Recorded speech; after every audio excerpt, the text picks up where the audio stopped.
Hey everybody! Welcome to Karibukai Live. My name's Shinja. And, we're actually not laughing at anything.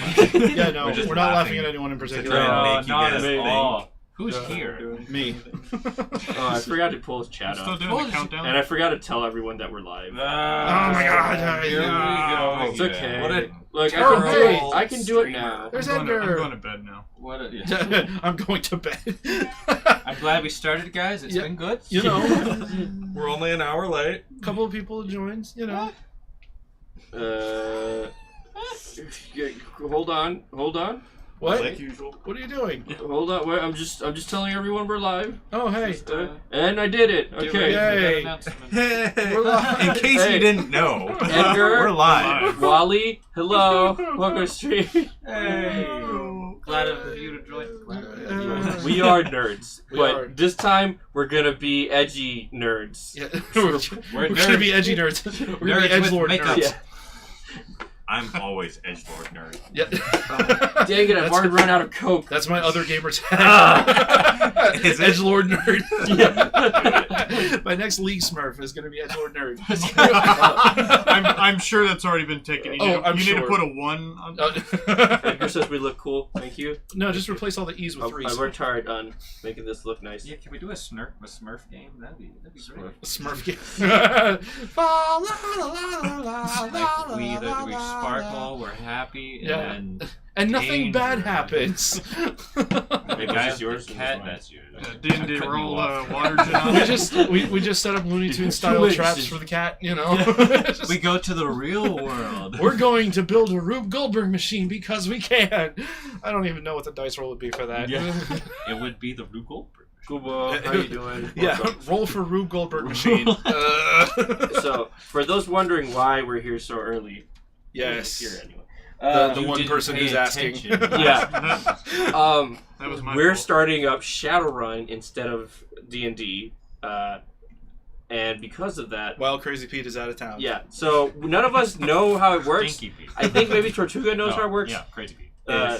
And I know. And you know how I it know a works. little bit more than Tortuga does. Yeah. So this is gonna be a fun adventure. This is the tutorial portion of the No, this the is stuff. Just character creation. in role playing terms. This would be session 0 because literally all we're trying to do is get characters made. So This is the footnotes. yeah, Yeah, and on the first page. you know, we may be submitting some of this to chat. We may not. More. Yeah. We'll see how adventurous people feel. Chat might have influence over what happens or certain aspects of character creation. They might have influence on the stream. And one of my players is trolling themselves. Anyway.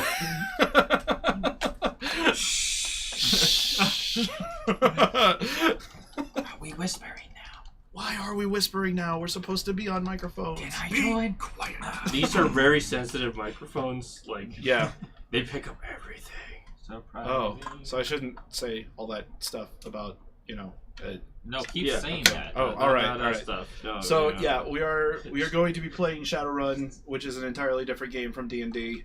I mean, it's similar in concept in terms of its role playing, but that's about where the similarities end.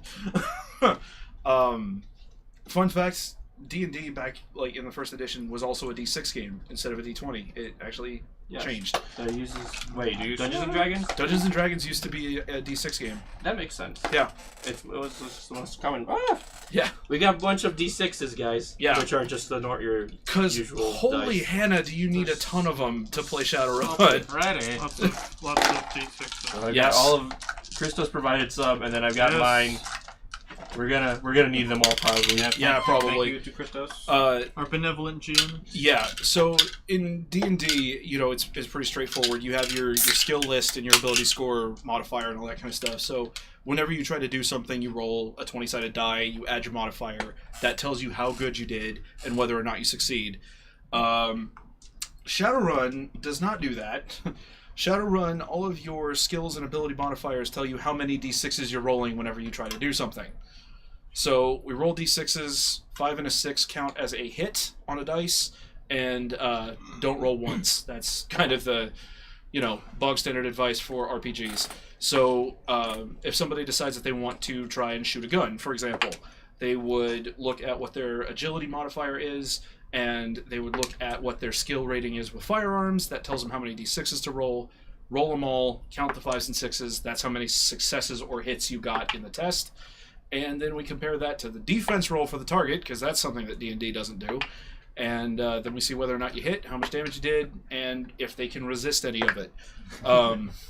Which, the fact that you can resist damage is very, very interesting. The setting for this world is real world, as opposed to D&D where it's fantasy setting. It is still a fantasy game, though, so there are elves and dwarves and orcs and trolls, which are all sorts of fun. So the other fun part is that there are no classes, per se. In D&D, you can decide to be a fighter, you can decide to be a sorcerer, you do a whole bunch of different stuff. But once you make that choice, you're locked into that class. In Shadowrun, you get to spec your skills and whatever for exactly the kind of character you want to play. Whether you want to be a magic user or not is entirely up to you. But in terms of leveling up your skills and your abilities and all of that, it is entirely up to you and how you want your character to play. There are a few limits based on race, but that's about it, because the game is slightly racist, because, why not? But, yeah. So, we're going to... My goal for this session is to have 4 usable characters by the end of it, so that we can, next week, or if we want to come back tonight, we will be able to just launch into an adventure with the characters that you guys made. The thing is, character creation is a bit of an involved process, so we're doing this now. And, hopefully you guys will find it interesting and you'll learn a bit about the world and the system as we go through it. You too can make a character. You could, because I'm going to basically tell you how to make a character in Shadowrun. So the first thing we got to figure out is there are 5 playable races. There are humans, elves, dwarfs, orcs, and trolls. They all have slightly different reasons for being one over the other. And I get the feeling that you're going to be a troll. Maybe. We're all trolls. Come on. I'm a troll at heart. You're a troll at heart. Whether or not you are physically, whatever. I might be a human who has modifications to look like a troll. Ooh. Which is actually something... The game is not racist. It is literally something it's just you like can South do. Park. It portrays the reality in a fictional environment. Boy, there's a spicy statement in 2018.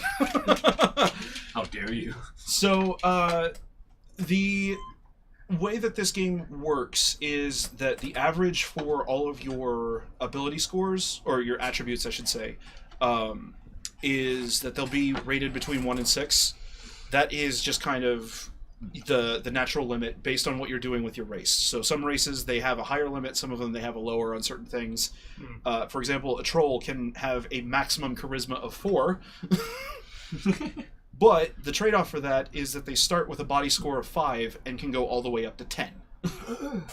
So there are reasons for being one over the other. It just depends on what you want to do. Ghost of the troll. So what do you guys think? Human, elf, dwarf, orc, or troll? What are you going for? I might just stick with the human. Okay, so you're gonna stick with a human? I'll do a human. Okay. I might also do human. I like being tall. Okay. Humans are definitely the most flexible. Right. They are the closest to a blank slate that you will get in Shadowrun, because all of their ability scores start at a 1. All of their ability scores can go up to 6, except for Edge, which they started at 2 and can go up to 7. Which, for you guys who are watching, Edge is a hard to quantify skill that allows them to break the laws of nature in different ways, depending on how they decide to spend them. So, yeah, human is a great choice. It's really, really flexible, and it lets you do a whole bunch of stuff later on. What Wolfkin, about orcs? what about orcs? Orcs are a bit they are hardier than humans. They are also stronger. They take a small penalty to their logic and charisma. So logic and charisma have a cap of 5 instead of a cap of 6. Game is racist. Yeah, you're gonna find that stuff. But their strength starts at a 3 and goes up to 8. And their body starts at a 4 and goes up to a 9. Your body score is really, really important for resisting damage. So if you're playing an orc or a troll, you're going to naturally be much harder to kill than someone who is a human or one of the others. Gotcha. Now, Trolls are the biggest, baddest, beefiest ones out there. So if you're wanting to be like, I'm going to take all the damage, You're the one who stands probably play a outside the troll. room. So all the races can, spec into whatever they want, Oh, yeah. obviously, but it's like... Oh yeah, Some there have are. bonuses. Yeah, there are some of them that will have a harder time doing certain things. Like if you're going to be a troll and you're going to be an alchemist magician, you're going to have a harder time because your charisma limit is a 4, and charisma is one of the spell casting abilities. So you won't be able to cast spells as effectively as somebody else would. So, But you can do it if you want. yeah. And elves are more kind of like the... Elves start with a higher agility, so they start with 2 instead of 1 and can go up to a 7. They're also much more charismatic. Yeah. They start at a 3 and can go up to 8. Start shaking. Yeah. They're very slender. They And speak in tongues. they're wonderful nubile bodies. So yeah, if you want to be slender and very, very slimy would be the word that we'd use now, you could totally do that. Slime. What are we talking about? You know, We're talking I about just elves? want to convince you Oh. to do what I'm telling you. That's kind of what elves do. Do elves have an advantage in mobility or They dexterity? are naturally more agile. They start with a 2 instead of a 6, and their limit for that score is a 7 instead of a 6. So they start at 2, they can go all the way up to 7. Everyone else starts at 1 and goes up to a max of 6 Okay. For for agility. agility. Yes. Okay. Do they Which- see in the dark? Yes, they do have low light vision. Dwarves have thermographic vision, Oh, that's really Whoa. cool. as do trolls. Trolls can also reach further. They have natural armor, but they also pay double lifestyle costs compared to everybody else. Oh, Because you got to remember, a Racism. troll is about like 9 foot tall They eat and more. weighs like 400 pounds. So I thought it was gonna be like the system is bringing them down. They're being oppressed. Yes. Systematic That is a- oppression. yes. that is a different kind of troll. So, human. What are you thinking? We'll do orc. Whatever. Okay, so you're gonna be an orc. Dwarf. All right. So for you guys who are humans, there are 1, 2, 3, 4, 5, 6, 7, 8, 9. Yeah, there are 9 ability scores. So your columns are going to be body, Do we agility. What? Should we be using character sheets for reference? No, because like I say, there's a lot of adding and subtracting. So where you guys are starting is not where you're going to end up. Right. So you've got body, agility, reaction, strength, willpower, logic, intelligence, charisma, and your edge rating. Yeah, body, agility, reaction, strength. Willpower, logic, intelligence, charisma, and edge. Logic. Oh my gosh. So, what is intelligence, logic? Charisma and edge are the last 2. Okay. What comes after willpower? It doesn't matter what order. It doesn't necessarily matter, but it's logic, then intelligence. Logic. Oh, charisma. Oh my god. Edge. Just snapping graphite over there, huh? Sorry. I'm gonna use my double No, it's just- pencil technique. It's just funny because it's like every 2 seconds I just hear. 1, 2, 3, 4, 5, 6, 7, 8, 9. Oh. Okay, so for you guys that are human, all of your scores start at a 1, Except edge. except edge, which starts at a 2. All of your abilities except for edge are also have a hard limit of 6. Willpower, logic, charisma. Logic, intelligence, charisma, and edge. Okay. Yep. Got it. So for our wonderful orc, make note of the fact that you do have low light vision as an orc. Lucky. Yes. It's always night, so I mean. I mean, you know, if you're gonna be doing a whole bunch of skullduggery in the middle of the night, not bad to have an orc. Tempted to be elf. Yeah. So for you, your body rating is starting at a 4 Okay. and has a hard limit of 9. Agility and reaction are both 1 and 6. So start at 1, have a limit of 6. Okay. Your strength starts as a 3. Yeah. And has a limit of 8. Okay. Your willpower is 1 in 6. Okay. Your logic is 1 in 5. It's all mainly dots. Intelligence is 1 in 6. Or not dots, just. Charisma is 1 in 5. Oh, yeah. And edge is 1 in 6. It's in the wrong order. What was the reaction? Your reaction is 1 in 6. Okay. Yep. And for our dwarf, your body score starts as 3 of 8. Mm-hmm. You have an agility of 1 in 6. Reaction is 1 in 5. Strength is 3 in 8. Willpower is 2 in 7. Logic is 1 in 6. Intelligence is 1 in 6. Charisma is 1 in 6. And edge is 1 in 6. Yep. As a dwarf, you get thermographic vision. Mm-hmm. You get a +2 dice pool modifier for resisting pathogens and toxins. You know, in D&D, that would be your advantage on saving throws against poison. And you have a +20% increased lifestyle cost. Because you have to modify all of your stuff to fit your smaller frame. Mm-hmm. Was there just one thing for the orc, or the low light vision, or? Yeah, just low light vision. Okay. Humans have none of that, so they have none of those fun modifiers, because, you know, you're human. Yeah. Cool, so that is where we are starting. At this point, we now get to do the fun part. Now that characters are done. No, I wish. So there are 5 things that you are going to rank by your priority, okay? It is your metatype special ability scores. Type special. Yep. Your attribute points. Your magic or resonance rating. Your skills. And your starting resources. Okay, so metatype ability scores. Say metatype. Yeah, metatype. So, for your magic rating or your resonance rating or edge, all of those are special ability points, and they aren't leveled up like normal ability scores are. So for the metatype rating, that is how many of those special attribute points you want. So if you're going to be playing a magic user, or if you're going to be a technomancer, or something of that nature, you want to have a higher priority in that list, because that's when you're going to get your ability points to level that up. I'm guessing each one of these will start with a certain number that we distribute, or? Yes. All of those categories I just gave you have a certain value ascribed to them. I'm kind of wanting you guys to sort of gut instinct it, because you have A, B, C, D, and E. So whatever is most important to you. What was the second one? You have metatype, attributes, magic or resonance rating, your skills, and then your starting resources.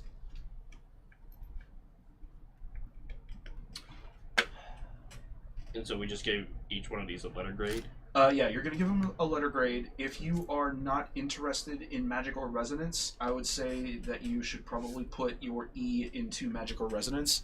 So if you're just going to be, you know, a brawling street samurai kind of guy, go ahead and put E into your magic and resonance, because you don't need any of that. So metatype ability scores, attributes, magic / resonance. What was the skills and starting resources. Okay. The thing to know is that the block that you made there with your body, strength, all of that, that is your attribute points. Skills come later. So you buy active skills that will be connected to your attribute points, but your attribute points are your core natural abilities, which is what you already have written down. So metatype, if you are, let me see, in order to get anything from the metatype chart, the dwarf has to spend at least a C on it, and an orc has to spend at least a B on it. So meta is... What are meta types? Your metatype is your special attribute points, so they're the points that you get for leveling up your edge or your magic or resonance score at character creation. Oh, I see. What's edge? Edge is the attribute that lets you break the world. So it's like willpower. You remember I was talking The drill to drill. I was talking about the against all odds survival, like, you know, the guy who gets shot and a grenade in the shorts. That is using edge. That's getting an A. Okay. Are you planning on being a magic user or an adepted or a technomancer? Me? Yes. I mean, I wanted to be that samurai sort of guy. I want to do a little bit of magic though. But... Mainly Okay. hardware or Okay. magicware? He wants to be able to infuse his sword with flames. With his own soul. I want to be able to make cables come out of it, and We just see you stand there. Megazord transfer. Okay. it's a cyber sword. Fusion. If you are going to be a magic user, you need to have at least a D in magical resonance, depending on what you want to do. Gotcha. Are you wanting to cast spells, or are you wanting to fuel yourself with magic? Fuel myself. I want to fuel myself. Then you are going to be looking at putting either a B, C, or D into magical resonance. Okay. Because anything higher than that, you're getting into being a magician or a mystic adept. Okay. I'll give it a C. Just, Okay. Just because you never know. Okay. Let's see. So, confused. Joey, are you looking to be a magic user? Yes or no? No. Okay. So then, yeah, put an E into magical resonance, and you're fine. Yep. Well, is either, I mean, I guess, is either, like, samurai, or what was the, The archetypes you're looking for? yeah. Okay, the street samurai is not a magic user. They are just somebody who's really good with weapons. They can take a lot of punishment. They can deal a lot of punishment. The other non-magic user classes, which they're not classes, but the other the other kind of things that you can aim at would be like a rigger, someone who drives or does a lot of vehicular warfare. A decker, which is somebody who's spending all their time in computers, which probably wouldn't be too good for you because you're playing an orc. You could, but it wouldn't be the most efficient, quote unquote. Change my mind. Yeah, that's low intelligence. And then Well, that your doesn't, I mean, it's 1 to 6, so it's The other it's one- fine. It's the logic and charisma that are. yeah, the other one is Logic. the face, which is the person who is the front man of the group. Yeah. You're the lead singer of the You band. should be the front man. As an orc, I like it. Hello. Yeah, I'm Ice. the boss in these parts. Ice, this system is really different from D&D because there are no classes, which makes the whole thing really, really interesting and different when you're trying to build characters. I keep wanting to confuse the archetypes for the classes. Because, Yeah. Like, but No, it's just these are I mean- one of 6 buckets that you could end up with depending on how you play your character and how you build You them and all could that. just be a heavy gunner. just gonna run around with a machine gun. You carry the only gun that matters. you carry the one that Like, kills the most people. You can literally walk around with a rocket or like a grenade launcher. Just like, Well, if we're playing street level, we might not be able to get grenade launchers. No, not at street level. The story that you guys are going to least be in running easy. with, the story that you guys are kind of running with, is like the first episode of Alias. Like you guys are normal people, probably somewhat social outcasts, that someone reaches out to you and offers you a job, and it's your first run. So that's the level of play we're going to be at. yeah. Oh, I mean, I guess I'll go with the more about Street Samurai. I don't really know if I want to like spec into like any of the other like deck or anything like that. Right. So probably I'll just, yeah. Okay. So to make sure I'm getting this right, we can only have one A, B, C, Right. D, or E. Yeah. or H. Once you Okay. spend a letter, it is gone. Gotcha. Okay. And these letters get spent on the different. Well, see, I've got a chart here. Yeah. And whatever letter you put in each row is what tells me what you're going to be starting with. Gotcha. Are we talking about now the rows? Are we talking about body, agility, reaction? Or are we talking about the? No, the ones No, I just that gave you don't- with no, meta yeah. type attributes, all that. Gotcha. And so, I can actually show you. pretty much you're, I've got the chart right here. yeah. you're deciding That's which a nice one. looking book. I know, right? So It's basically, huge. whatever you rank each one of these things with a letter, it tells me what you're going to be starting with. Gotcha. So, like, if I don't want to be magic, If you user, don't want to be really, then magic, magic resonance is going to be low. On the, if you don't want to be a magic user or a technomancer, Put it at E. put it at E, because that means you get absolutely no benefit from that chart at all. yeah.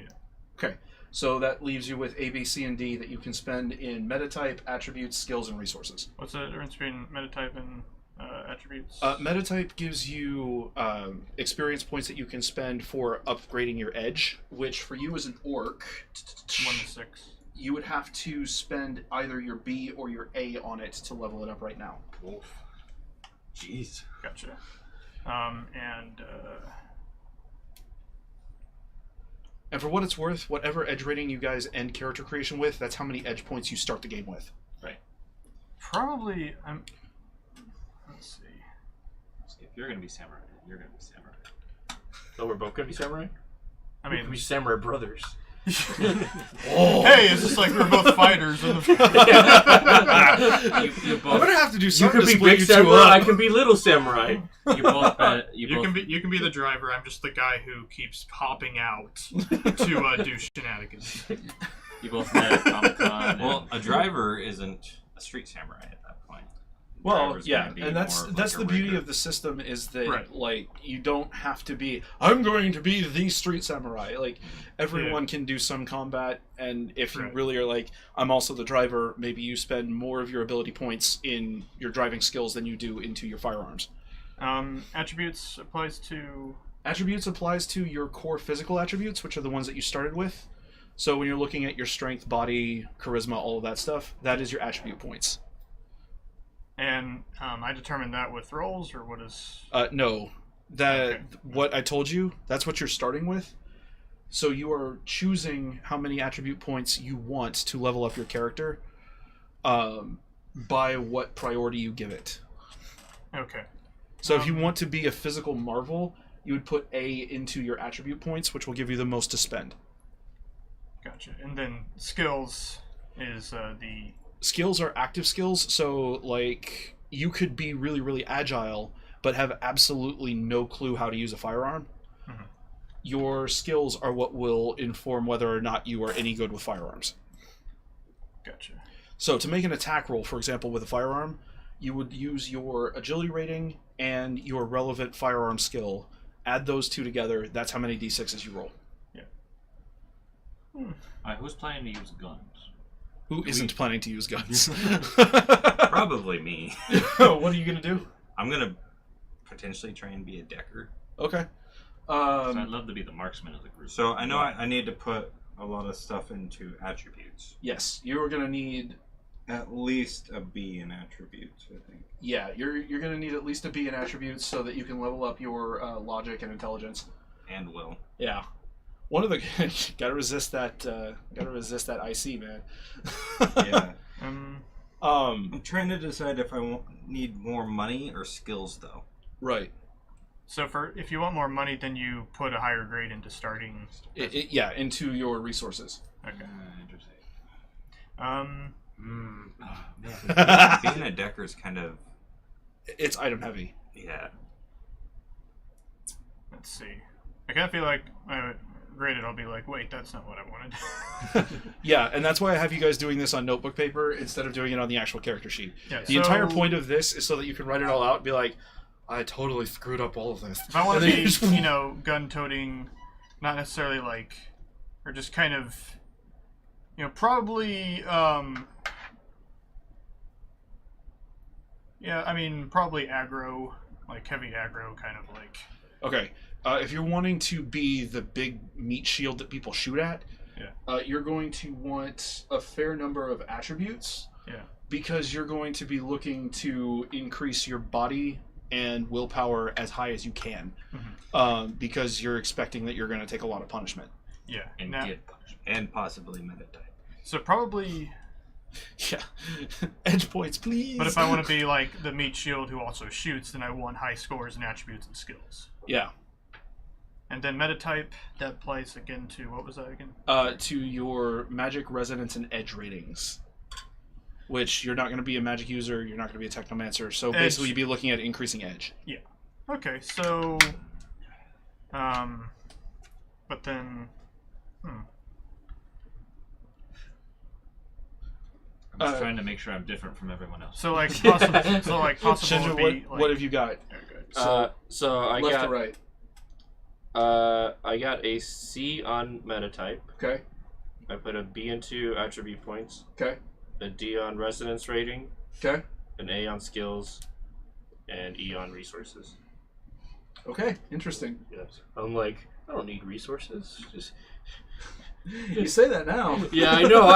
As I was writing it down, I'm like. Okay, so It's okay, that's what you got me for. so your metatype is a is C, right? Yeah. Okay, so you get 5 special ability points that you can spend. If you're not going to be a magic user, just dump all of that into Edge. Okay. You put a B into attributes. Yeah. Okay, you get 20 attribute points to spend. 20 attribute, and that goes into anything, or You can allocate that across your core physical attributes as you see fit. So the list that I gave you with your body, willpower, and all that stuff. right? And so the special points only go into Edge. That's the only thing they can go to. Well, Edge or your magic rating, which let me see here. With a D in magic or resonance, you are going to be an adept with a magic rating of 2. So you have a magic rating of 2 right now, and you have 5 special attribute points that you can either spend into your magic or your Edge. And the cost changes depending on how much you have. No, right now everything is worth 1 to increase. 1 to 1. Wow. Yep. Oh, and by the way, you have to spend all of your attribute points during character creation. They don't carry over into the game. Right. So. So 5 special points, 20 attribute points, 2 magic points. You have a current magic rating of 2. A magic rating of 2. Yes. And And you are an adept, which is worth noting. What did you have under skills? An A? yeah. Okay. You are going to have 46 skill points to spend. Oh.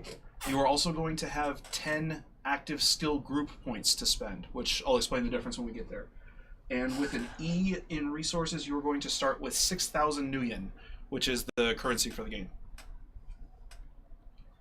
We'll just put NY.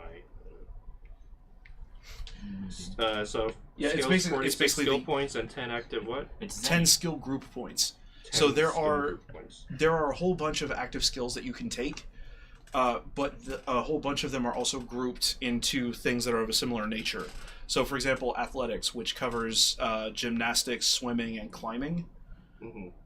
Basically, you spend one of your 10 skill group points into that, and you have essentially rank 1 in all of the associated skills in that group. Okay. So it means that you're generally good at gymnastics, but it's not like I was a champion swimmer in high school. Gotcha. Right. Okay. Yeah, So it's just like saying, oh yeah, I'm generally dexterous or whatever. Yeah, I'm generally pretty, good at this. I'm not good at specifically this, but Right. like, Right. Oh. It's like if you put an active skill group point into computers, you're generally good with computers, but it's not like you are a master hacker. okay, gotcha. Yeah. So what can I start putting stuff into now?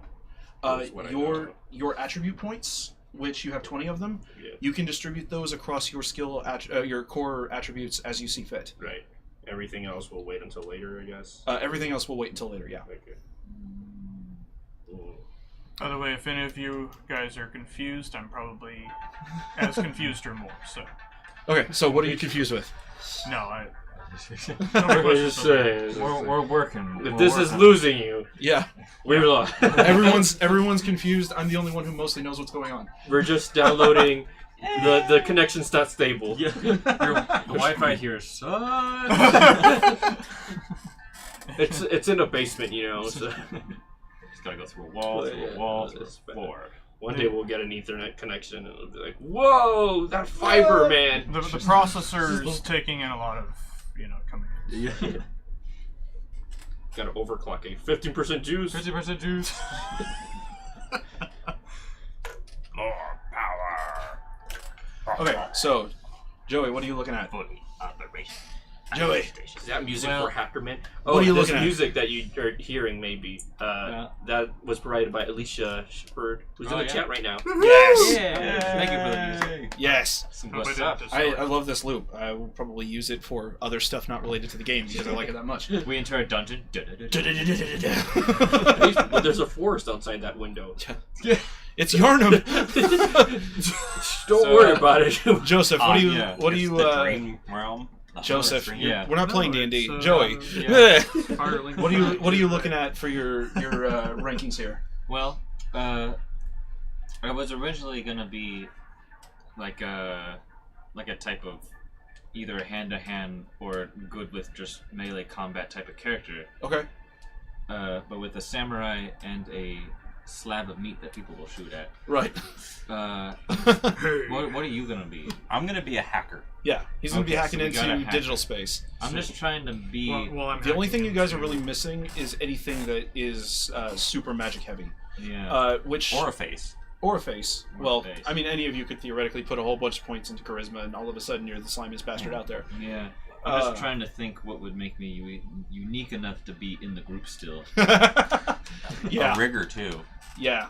A rigger. Riggers, Is there a ghost riggers and player? magic users. Are That there? is kind of the biggest thing that you guys are missing right now is you don't have any high magic users. Yeah. Which, when you start digging into being a magic user, you can also summon spirits. Very pixelated spirits at first. Oh yes. Sprites, we call them. Oh yeah. It's also the hardest thing to learn in the game. Exactly. Not really, actually. It's more complex. Yeah. But the thing is, like, so these guys, they can improve like their shooting and whatnot with certain gear items. So I have a gun. I'm going to buy a scope for this gun. It gives me a +2 to any test that I make using this gun. That's essentially what you end up doing with talismongers. You go to the shop and you buy something that gives you increased mana, and you start getting like dice pool modifiers on your spellcasts. Right. But yeah, there are two main types of high magic users, which are shaman and your alchemist. Which the alchemist is more like, I cast spells and I cause fireballs and whereas your shaman is much more of I summon things. Boo. Right. Like if you ever played the Witch Doctor in Diablo 3, that's kind of what the shaman is in Shadowrun. Okay. So I might try to be the face of the group then. Okay. Since we don't have one. Either that or Yeah. well, a face that can drive.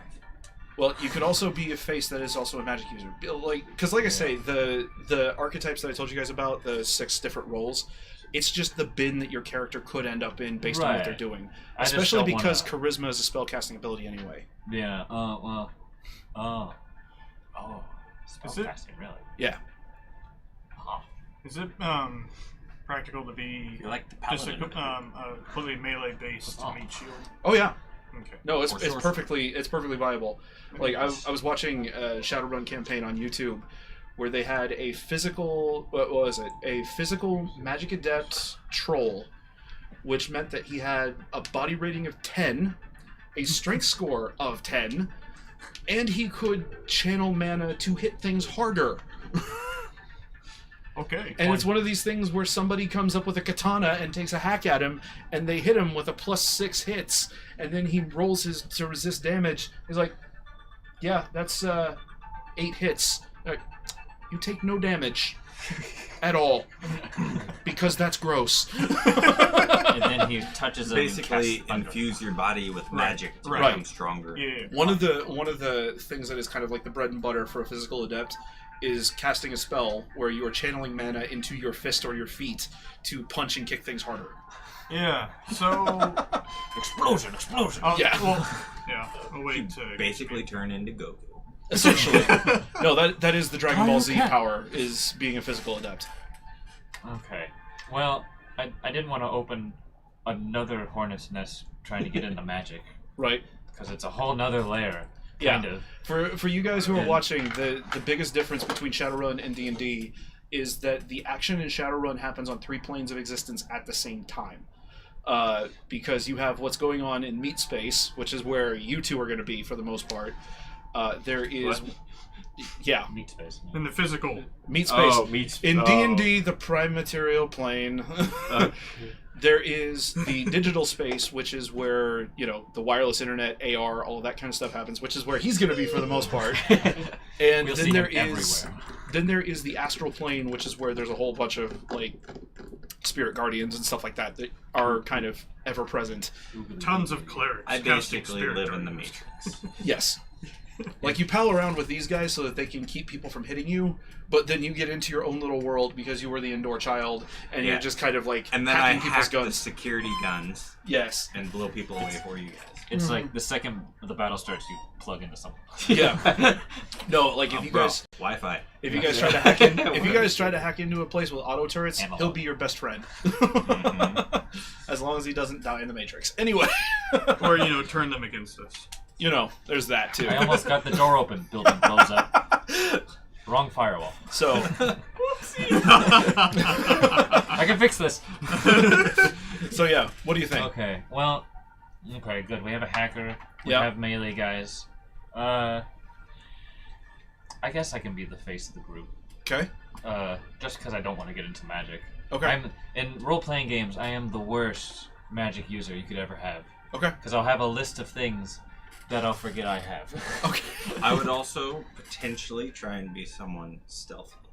That was another, yeah. You want to be the sneaky bastard. I was going to be extremely agile or stealthy, or both. Yeah. Which is why I was going to be like either a knife user or something. But okay. So you want to be sneaky, sneak, stab, stab. Yeah. The charming sneak, stab, stab. You want to be the rogue. When you see me, you are charmed. When Yes. I'm not there, be worried. Yes. Oh, I'm very charmed. Okay, if you are wanting to avoid magic altogether, you just drop an E into the magic or resonance. Got that. Yep. I think all of us dropped an E. Yeah, pretty much. I got a for D. Shinja. Except for Shinja. The first battle is against a bunch of magic users. No, let me get close. Again, there are horror stories on the Reddit. Like, there was this one guy that was telling a story about how they broke into some corporate headquarters and they hacked the mainframe and they thought they got out clean. And they're celebrating at the bar later that night when a lightning bolt from a clear sky incinerates their hacker. Because there was no one checking the astral plane to see the security spirit that was wandering around the halls. You see a ghost just... Does thermographic allow me to see into the astral plane? I will have to double check that. Because that would be handy. You can see heat signatures because thermographic, which means you can have a slightly easier time seeing through buildings. It's not quite X-ray vision, but it's a little bit closer. Yeah. I'll double check on the astral plane stuff though, for sure. Interesting. So our only person with any magic better be doing stuff like He's the weeaboo. He'll be going... So, should I be putting into will or intelligence? Because Not intelligence. my will is pretty low right now. I think it would have to be intelligence. Oh, this is gonna be fun. I've put a lot. We're all gonna die. I've basically maxed out my strength. It's not too late to go back. No, it is never too late to go back, which is why, again, you guys are using notebook paper. When you catch Thunderbolt, you go...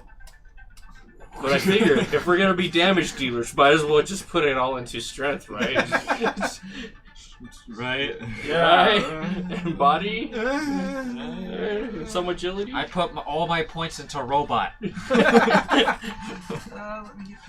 And of course, because I don't know what else to put my edge into, or my special points, I'm like, edge of 7. Break the world so hard. Oh yeah. No, that's great because you can spend edge with impunity because you know that it'll go back up to 7 eventually if you let it sit long enough. You use Edge of Tomorrow and you go back in time. Wait, I thought I was supposed to go forward in time. Nope. Back in time. But it's the edge of tomorrow. Yeah. It will be. Doesn't tomorrow come today? Tomorrow never dies. Whoa, so you go back in time and you're like in the edge of tomorrow yesterday. Yesterday. Yeah. You go, it's the edge What? My brain just broke. What? So if you go back in time, It's called Shadowrun. but like the beginning of the day, you know, like it does like an entire 24 hours, you're at the very edge Of tomorrow. of tomorrow. Ta-da! I am very confused. It's far more useful, believe me. Does time exist? No, not really. We already talked about this. Did we? Spend You, enough well, you edge. talked about it. Yeah, I talked about it. You guys mostly stared at me like, what? I was like, yeah, I understand. Wait, Pretending I I think- understand. It's like, yeah. You Yeah. spend enough edge and time will exist. Here it is. We had a. It's a clock. I broke the game, and then there was time. What? We played a game where if you spent enough of one type of expenditure point, you could almost create something in the universe.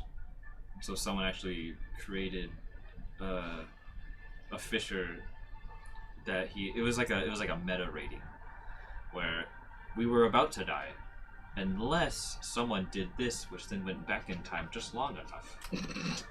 And he stored points the entire game and spent them all right there. And then we all died again.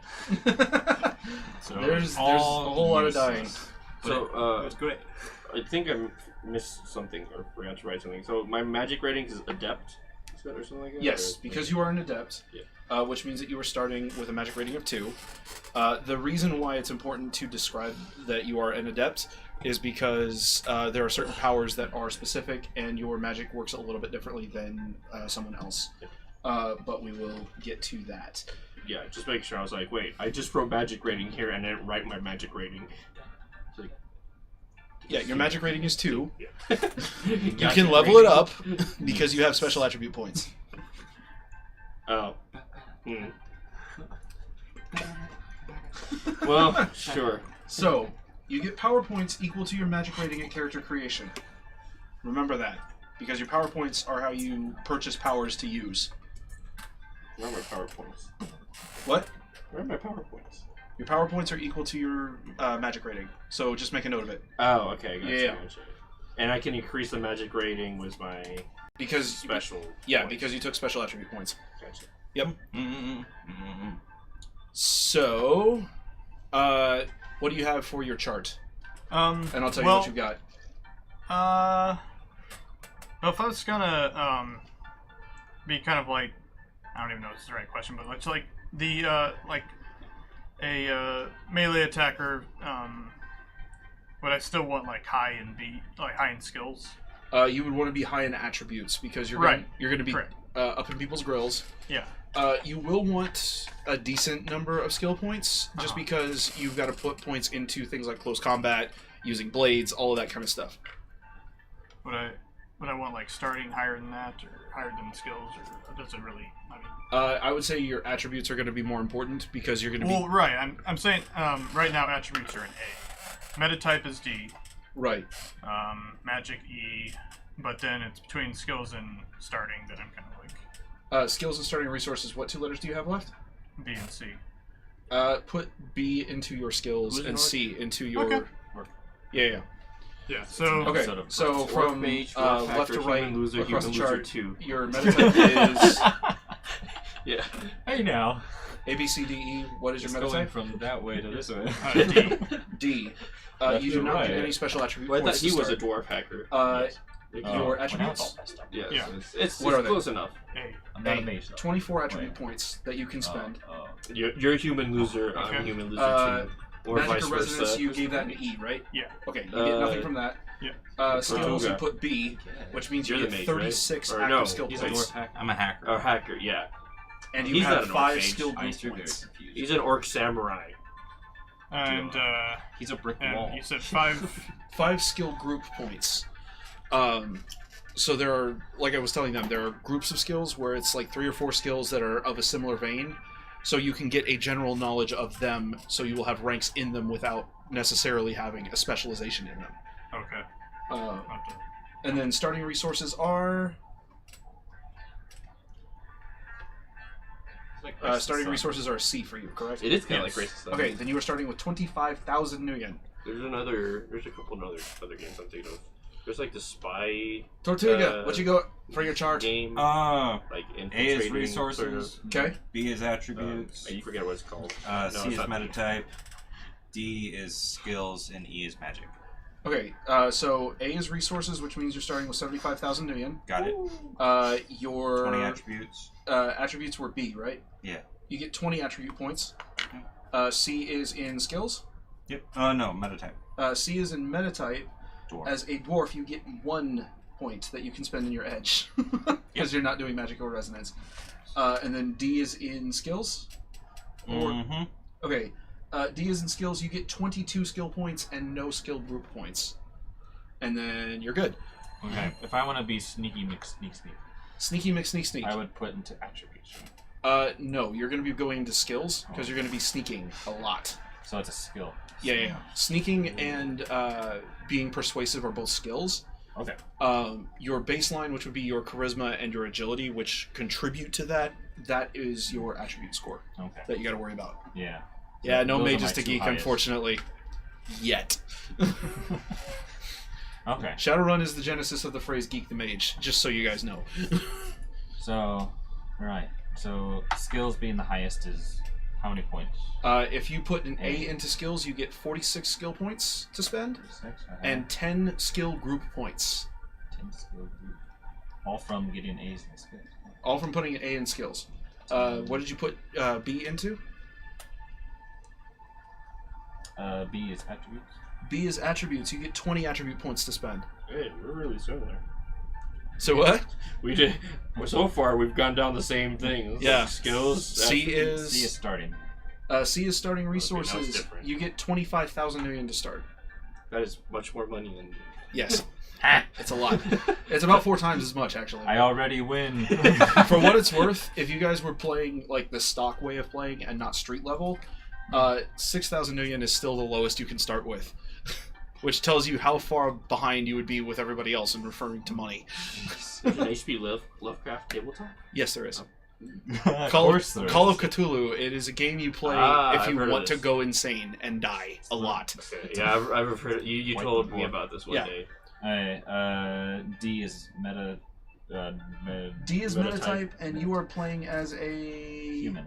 Human? Yes. Okay, I you guess have. I could do elf. Oh, I don't know. You're putting a D into it either way, right? Okay. Yeah. Okay. Either way. As a human, you get 3 special ability points, which you can put into your edge because you don't have magic or resonance. And then E is in magic and resonance, which means you don't have any of that. Wolfkin, what do we got? As far as the As far as the attributes? chart. Did we get all the way through your chart? Yeah. Brilliant. Okay. So yeah. Are you guys happy with your attributes as you distributed them? Well, I'm trying to decide what I. So I increased my magic rating to 3 using one of my special points. Brilliant. Nice. Well, if you're ready to move on, we can actually talk about your adept powers. Well, yeah. I don't even. So does it stay adept even though I increased it to 3? Yes. Okay. Yeah, the adept is the type of magic user that you are. Okay. Right. So, like, I want like high strength body. I'm guessing that's. Yep. Kind of. That's what you're going to be looking at for the kind of character you're wanting to play. And you can't go below 1. Well, if you go below 1, you are dead. But- You have at least. So you have to. Which I don't know if there are things that actually do attribute point damage. There probably is, but I don't know. You gain negative and wisdom. Ooh, Okay, so yes, as an adept, you get power points equal to your magic rating at character creation. You then spend the power points on buying adept powers. The maximum number of levels you can have of any one power is equal to your magic rating, or up to a limit listed by the power, whichever is less. So,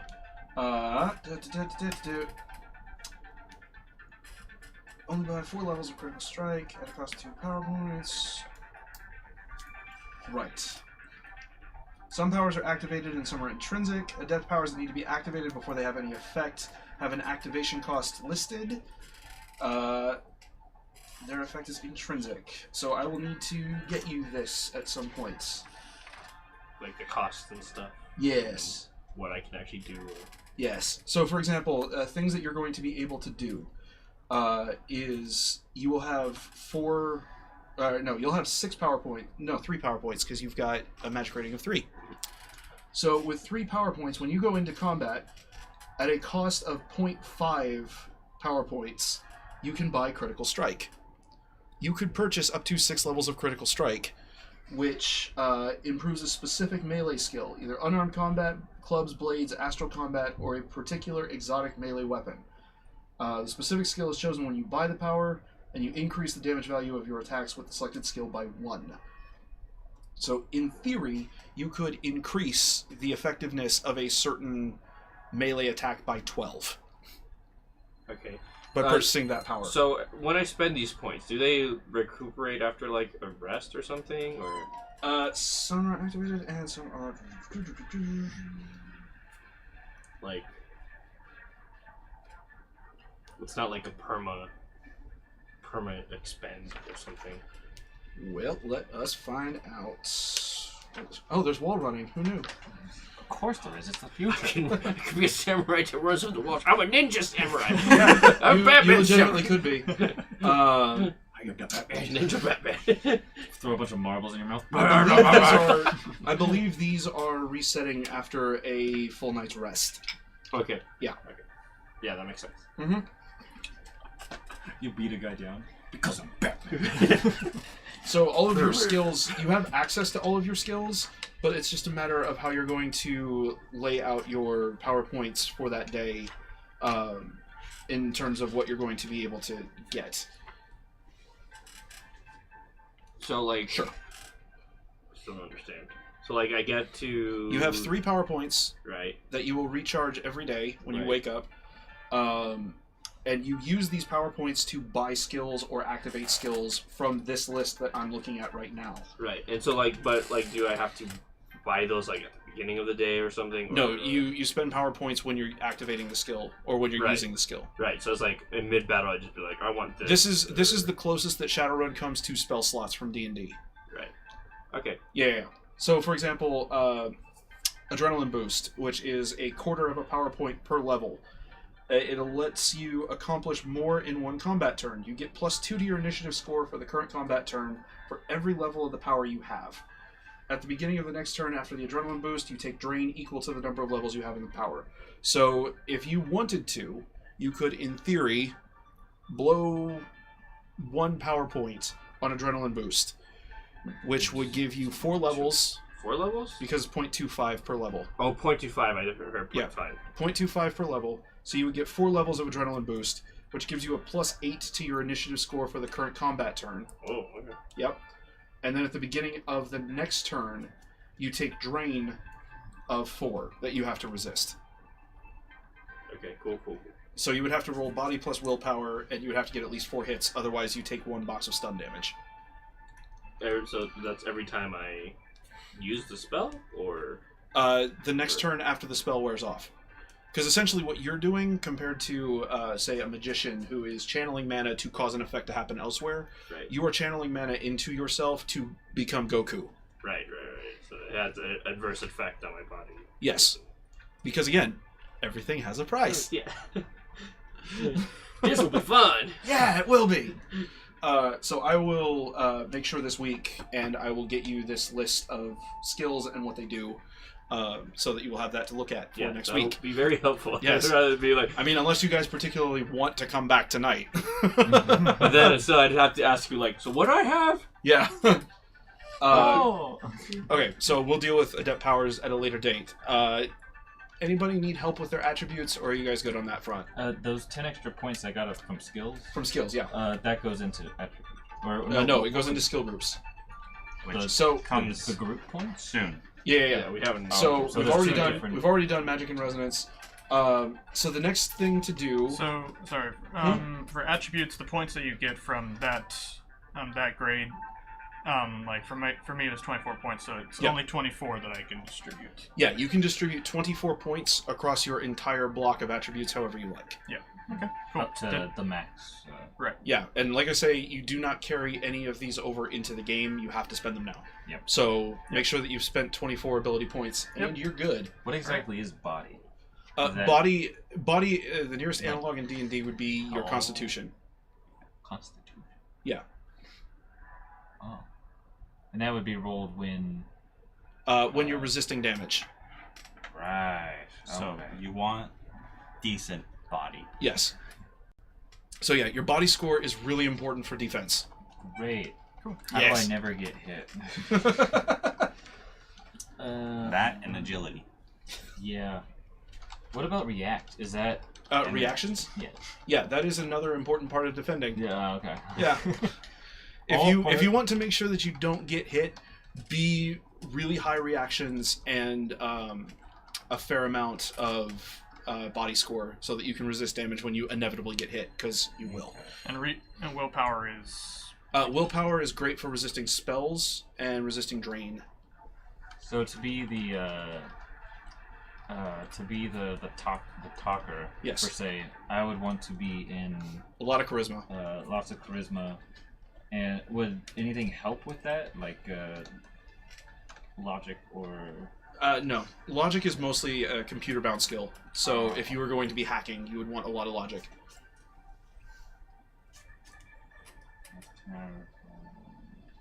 What does your will do?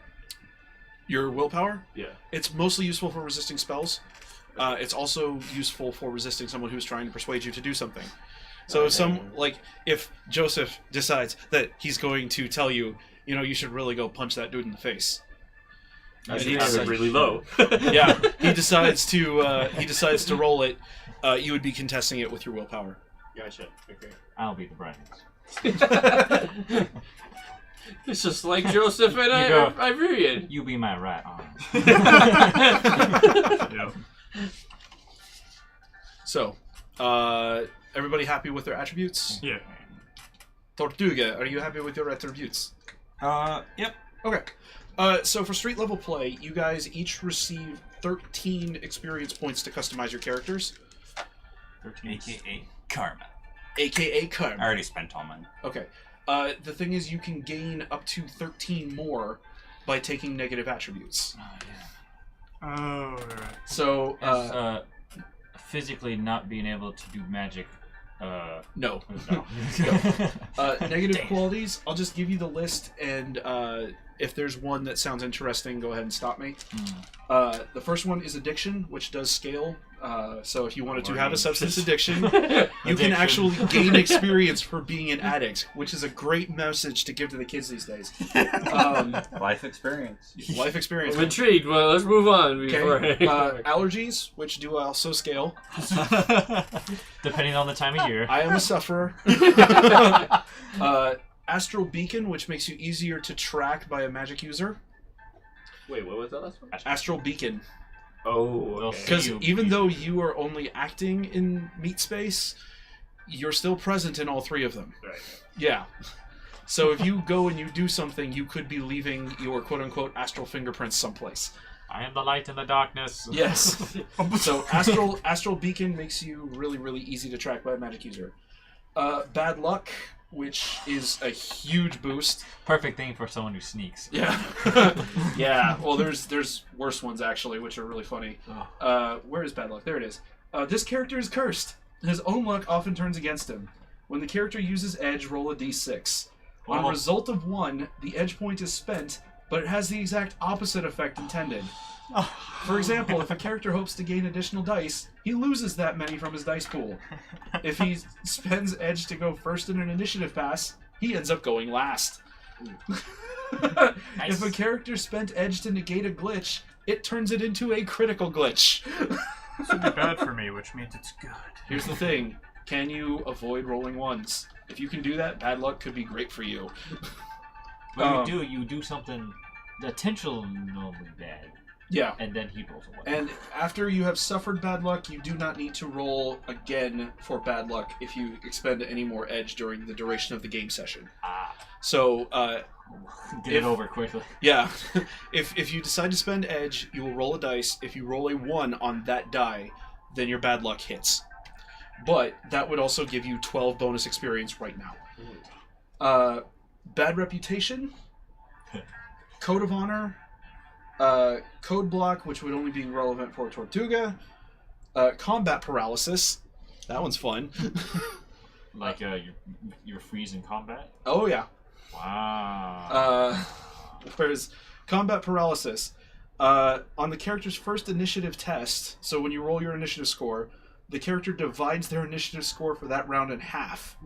In subsequent combat turns, you may roll your normal initiative. It also gives you a -3 dice pool modifier on testing to see if you are surprised when something happens. So if you guys get into combat, and then a big bad guy busts out of the closet door, and you have to see whether or not you're surprised, you get a -3 penalty to that test.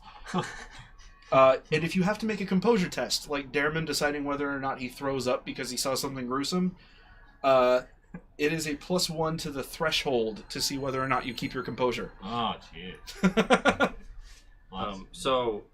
For addiction, can I choose what I'm addicted to? Yeah, you can. And you can also choose how severe it is. I am severely addicted to anime. The greatest drug of all time. You know what? I will actually let that pass. Here's my question. How addicted are you? Sub or dub? Raw! No! Monster. On a scale of 1 like, to... what's the rating? You have a scale of mild to moderate based on your character choices. How Well, many because we're playing street level. How many waifus do you have? Mild means that you have to have 1 hour of habit-related activity a month. You have to watch 3 episodes of everything. It's gotta be moderate addiction then. Yeah. Let me see here. Moderate. You have to have 1 hour every 2 weeks, or you start experiencing withdrawal. Yeah, that's fine. Yeah. If you start experiencing withdrawal, you suffer a -4 to all mental attribute-based tests, You better hope you have time to watch anime. or -4 to all physical attributes if it's psychological or dependency. In emergencies, Because you it's pull out a manga. anime, this is going to be psychological. So if you start experiencing withdrawal, you're going to suffer a -4 penalty to all of your mental attribute-based tests. Which, whatever. Yeah. Just don't get targeted by a spell. Let's do it. I can keep anime on my phone. Okay, you get a... They hack your phone. Yeah. Well, here's the thing. It's 1 hour of habit-related activity. So if you decide to engage in that, it's going to interfere either with your sleep or with you trying to do something productive. That's my normal. Down Okay, days, man. so you get +9 XP for that. Wow. Yeah. And like I say, you can get a maximum of 13 right now from negative attributes. No! Get it twice. Addicted to anime. Yeah. So combat paralysis, Tears. which we already talked about. Dependence. If you have someone who is dependent upon you, depending on how much of a nuisance they are, it depends how much XP you get from it. Wow. Wait, so if you're dependent on someone? No, or no. they're- If you have someone who is Like, dependent on you, you have a child. yes. Oh. Where you're taking care of your sick grandma. So if you have Oh. like a distant relative that is dependent on you, so like you have to Western Union money home to, cousin Yeah. Dawn or, whatever. That's 3 XP. If you have someone who lives in the same city that you're taking care of, that's 6. If you have someone that lives with you, that's 9. Oh. Oh, man. Okay. I have enough of a burden myself. Distinctive style, which makes you easier for NPCs to remember you. Whoa. If you are human, you can take the elf poser ability. Yeah. What? Yeah, you have had surgery and whatnot to make yourself look like an elf, and you are looked down on by other elves because of it. Oh my And if God. anyone is like prejudiced against elves, they are really prejudiced against you. I was gonna have like a background where I was raised by elves, so nobody liked me. But if I was forced to look like one, The next one, which is actually kind of fun, is Gremlins. I'm not taking this. squirt it with water. Gremlins, 4 karma per level, and you can have a maximum of 3 levels for this game. Characters with the Gremlins quality don't get along with technology. Gremlins devices malfunction inexplicably, software crashes unexpectedly, vehicles refuse to I start, have a destructive aura around. components become unusually fragile at their touch, and wireless links suffer faltering connections and odd interference whenever he's involved. I will be blamed every time So, something you guys for do. Try each the dial level, phone, your fingers too big. here's what Gremlins does, okay? For each level that you take, and each level gives you 4 XP right now, it reduces the number of ones necessary to glitch by 1. Sorry, repeat that last part again. Okay, so let me space this out. You're going to do a test because you're trying to use something that is technological. You have a dice pool of 6. That means that when you roll those 6d6s, if you roll at least 3 1s, you get a glitch. Yeah. Right. When you have gremlins, if you have 1 level of gremlins and you roll 6 dice, if you roll 2 ones, it is a glitch. Oh, wow. If you have 2 levels of gremlins, if you roll 1 natural 1, it is a glitch. And if you have... We feel that. If you have 3, you're just gonna glitch. If your dice pool is lower than 6 and you're trying to use something technological. Now there's 4 levels? Amazing. You can have up to 3 levels for this game. Nobody in the party's an elf, right? No. No elves in the party. I might look like one. Uh-oh. I know what that means. I'm tempted to take this as Well, I rolled 2 ones there. Okay, Out of 5. what I rolled level like do you 4 want to take? Now, for what it's worth, negative attributes can be bought off during the course of the game. So if something happens where you end up with, like, let's say you took 9 XP. So if you ended up with 9 XP after a couple of missions, you could actually buy off your addiction. No, I just say. Yeah. I'm You done. got yourself into therapy. One Piece finally ended. Oh God! I think I would just spiral even more, like into depression or something. Like something worse would come out of that. Yeah. Season But if 2 you- of Attack on Titan. If you came ended out. up with 9 XP, you could buy off the addiction quality, which means you don't have to keep making tests on whether or not you're going to go into withdrawal. Now there's I positive get a and real negative. wife or something. There are positive attributes, which is why you guys are getting XP right now. The purpose for XP right now at character creation is either to buy positive attributes later, or to increase skills beyond the or skills and attributes beyond the points that you already put in there. Already put in where? You've already put 24 points into your okay. attributes. Gotcha. If you have any karma left over at the end of character creation, you can use it to increase your attributes and skill levels even more. Okay. So, and you can also carry karma over into the game. So, So if it's the one currency you Yeah. get. well, the one currency you get is Nuyen, but Well, I in mean, terms like, of you can carry up experience to currency. you can carry up to 7 XP into the game, I believe. Okay. So, and the reason this is a big deal is because when you're looking at your attributes, so let's say you start with an attribute of 4. Once you get into the game, to get to the next level, you have to spend 5 experience points to raise it to that next point. At character creation, if you have karma left over, it is 1 point to go to the next level. In character creation. In character creation, which is does what we're doing karma right now. apply to the experience points? Karma is the experience points. Okay. Yeah. Cool. EXP. That is the term that they use for their experience points. Gotcha. So how many levels of gremlins do you want? Oh, 3. Oh. You can have up to 3. I'll take 3. Okay, so I want you to A lot of work to do. number 1, you get 12 bonus karma right now. On tests involving technology, you have a -3 to the glitch threshold. Good stuff. Okay, so That's gonna be terrifying later. how many different categories are you listing? Like, Say what? what was the... -3 to glitch threshold for technology use.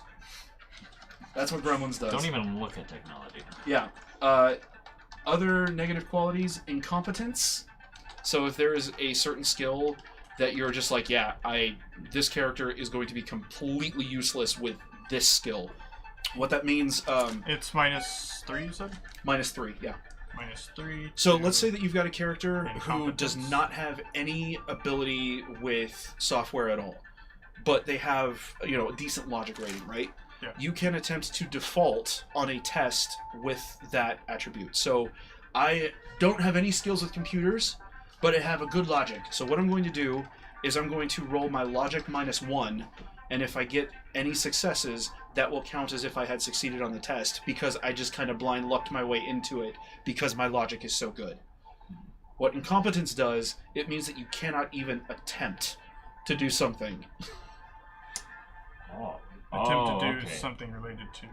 Any This is particular like skill that you competence, choose. So Yeah, it isn't just like, okay, I'm untrained in this. Mhm. It's, I have no idea where to start with this. yeah, it's like you may know how to do it, but like you're just Yeah. incompetent. That's why you So, have like, three if your levels of character was gremlins. to take incompetence, With just to make sure that I'm computers. not going to tell you wrong, Well, you can't because you've already got 12 bonus XP and 13 is your limit. I am a freaking old retired boxer. An incompetent With big teeth. an incompetent character possesses a total lack of knowledge or ability with a certain active skill group. And it has to be one that your character could use. So if you don't have a magic rating, you can't take incompetence with a magic skill. I was gonna ask. Yeah, they thought of that already. A lack of ability with a skill? Yeah, with an active skill group. So, like, if you were to take it, which again you can't because right now you're already at your limit, you could not take in. You could take incompetence with, say, firearms, right? Yeah. Which means you wouldn't even be able to attempt using a firearm. Yeah. What edition are we playing? We're playing 5th edition. 5th edition. Okay. Because that's the book I've got. So yeah, Yamada on chat was asking. Oh yeah. So this is 5th edition. But yeah. Other negative qualities are insomnia, which is 10. If you take it, it is brutal because it changes how quickly you recover from damage. Like you could end up trying to sleep at night and recover 0 stun damage. Because you failed that hard. So tempting. You have loss of confidence, which is also worth 10. Low pain tolerance, which is worth 9. Orc poser, which is worth 6. Low pain tolerance? Low pain tolerance, meaning instead of having to take 3 boxes of damage to get a -1 penalty, 2. So when you take 2 boxes of physical damage, you have a -1 dice pool penalty to all of your tests. If you get 4 boxes of physical damage, you have a -2. Yeah, it is a cumulative 2 boxes instead of 3. Wow, that cuts a lot of... Yeah, you're essentially your ability to sustain damage is reduced by 1/3. Is that that's with both types of damage? Yes. Yeah. Wow. Yeah, that's... Oh man, these that's hurt. low pain tolerance. Orc poser, which again, it makes you stick out to people who hate orcs. And it really makes you stick out to orcs. That is worth 6. Prejudiced, so you could be a racist in this game, is worth somewhere between 3 and 10 karma, depending on how bad it is. I'm not racist. How many points is 10? How bad is 10? Is that what you're asking? It is the most extreme. Yeah, it is the most extreme. I'm a dwarf supremacist. The way you build up the karma score for being prejudiced is by the prevalence of the target group that you're prejudiced against. So if they're particularly common, it's worth 5. If they are very specific, it's worth 3. Okay. And then I hate everyone. And then there's the degree. If you're just biased, that's worth 0. If you are outspoken, so you're like, oh, those elves over there, that's worth 2. If it's radical, like, there's elves, let's go kill them, that's worth 5. Dang. So to get 10 karma from being prejudiced, it has to be a common target group, and you have to be pretty dang radical about it. Oh, how do you survive? I don't know how I'm going to play this off. I just noticed the Are DM's you wall. against elves? Or? Yeah. I could do trolls. This would probably be better. I mean, we'd survive longer. Maybe. Are you a troll prejudiced against trolls?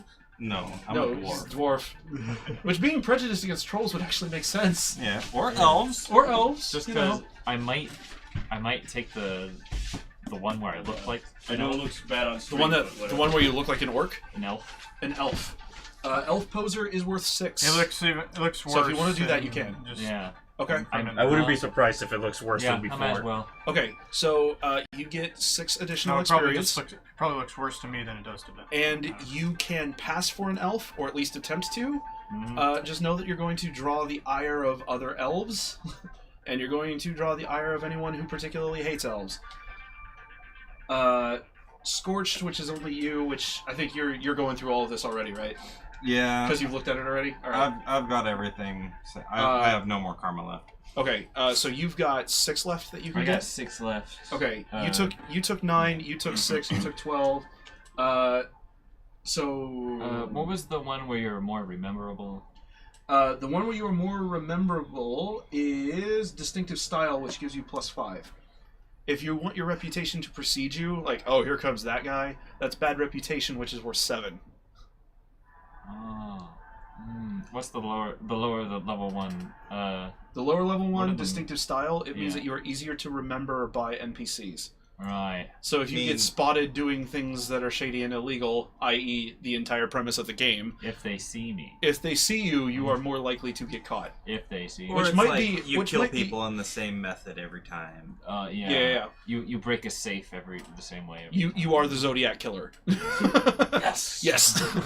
No, which actually might be a nice double-edged sword for you, Mhm. because you're trying to be sneaky. That's what I was thinking. Yeah. So if you 'Cause have... it's like I have one. I'm both the face, or not. I'm like the. you are... People Your distinctive style is both a negative and a positive. Yeah, exactly. I actually really like that idea. Yeah, that's what Go I was ahead and take that. That'll give you an extra 5 karma, which I'm pretty sure taps everybody out on their negatives. Because everything else, even though the weak immune system is rather fun. Sneeze. Okay, so you guys should have 13 plus whatever you picked up. Yeah. And where do those go into? Well, right now, we're going to decide if you guys want any positive qualities. Oh, okay. These all have a cost associated with them in karma, which is why you guys got the negative qualities first. Right. So you know how much you have to spend based on what you're doing.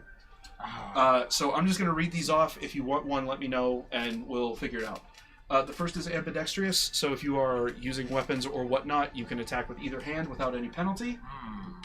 I'll keep that in mind. Analytical mind gives you a bonus when it comes to dealing with software and technology. You should do it. Cancel Nobody... out the...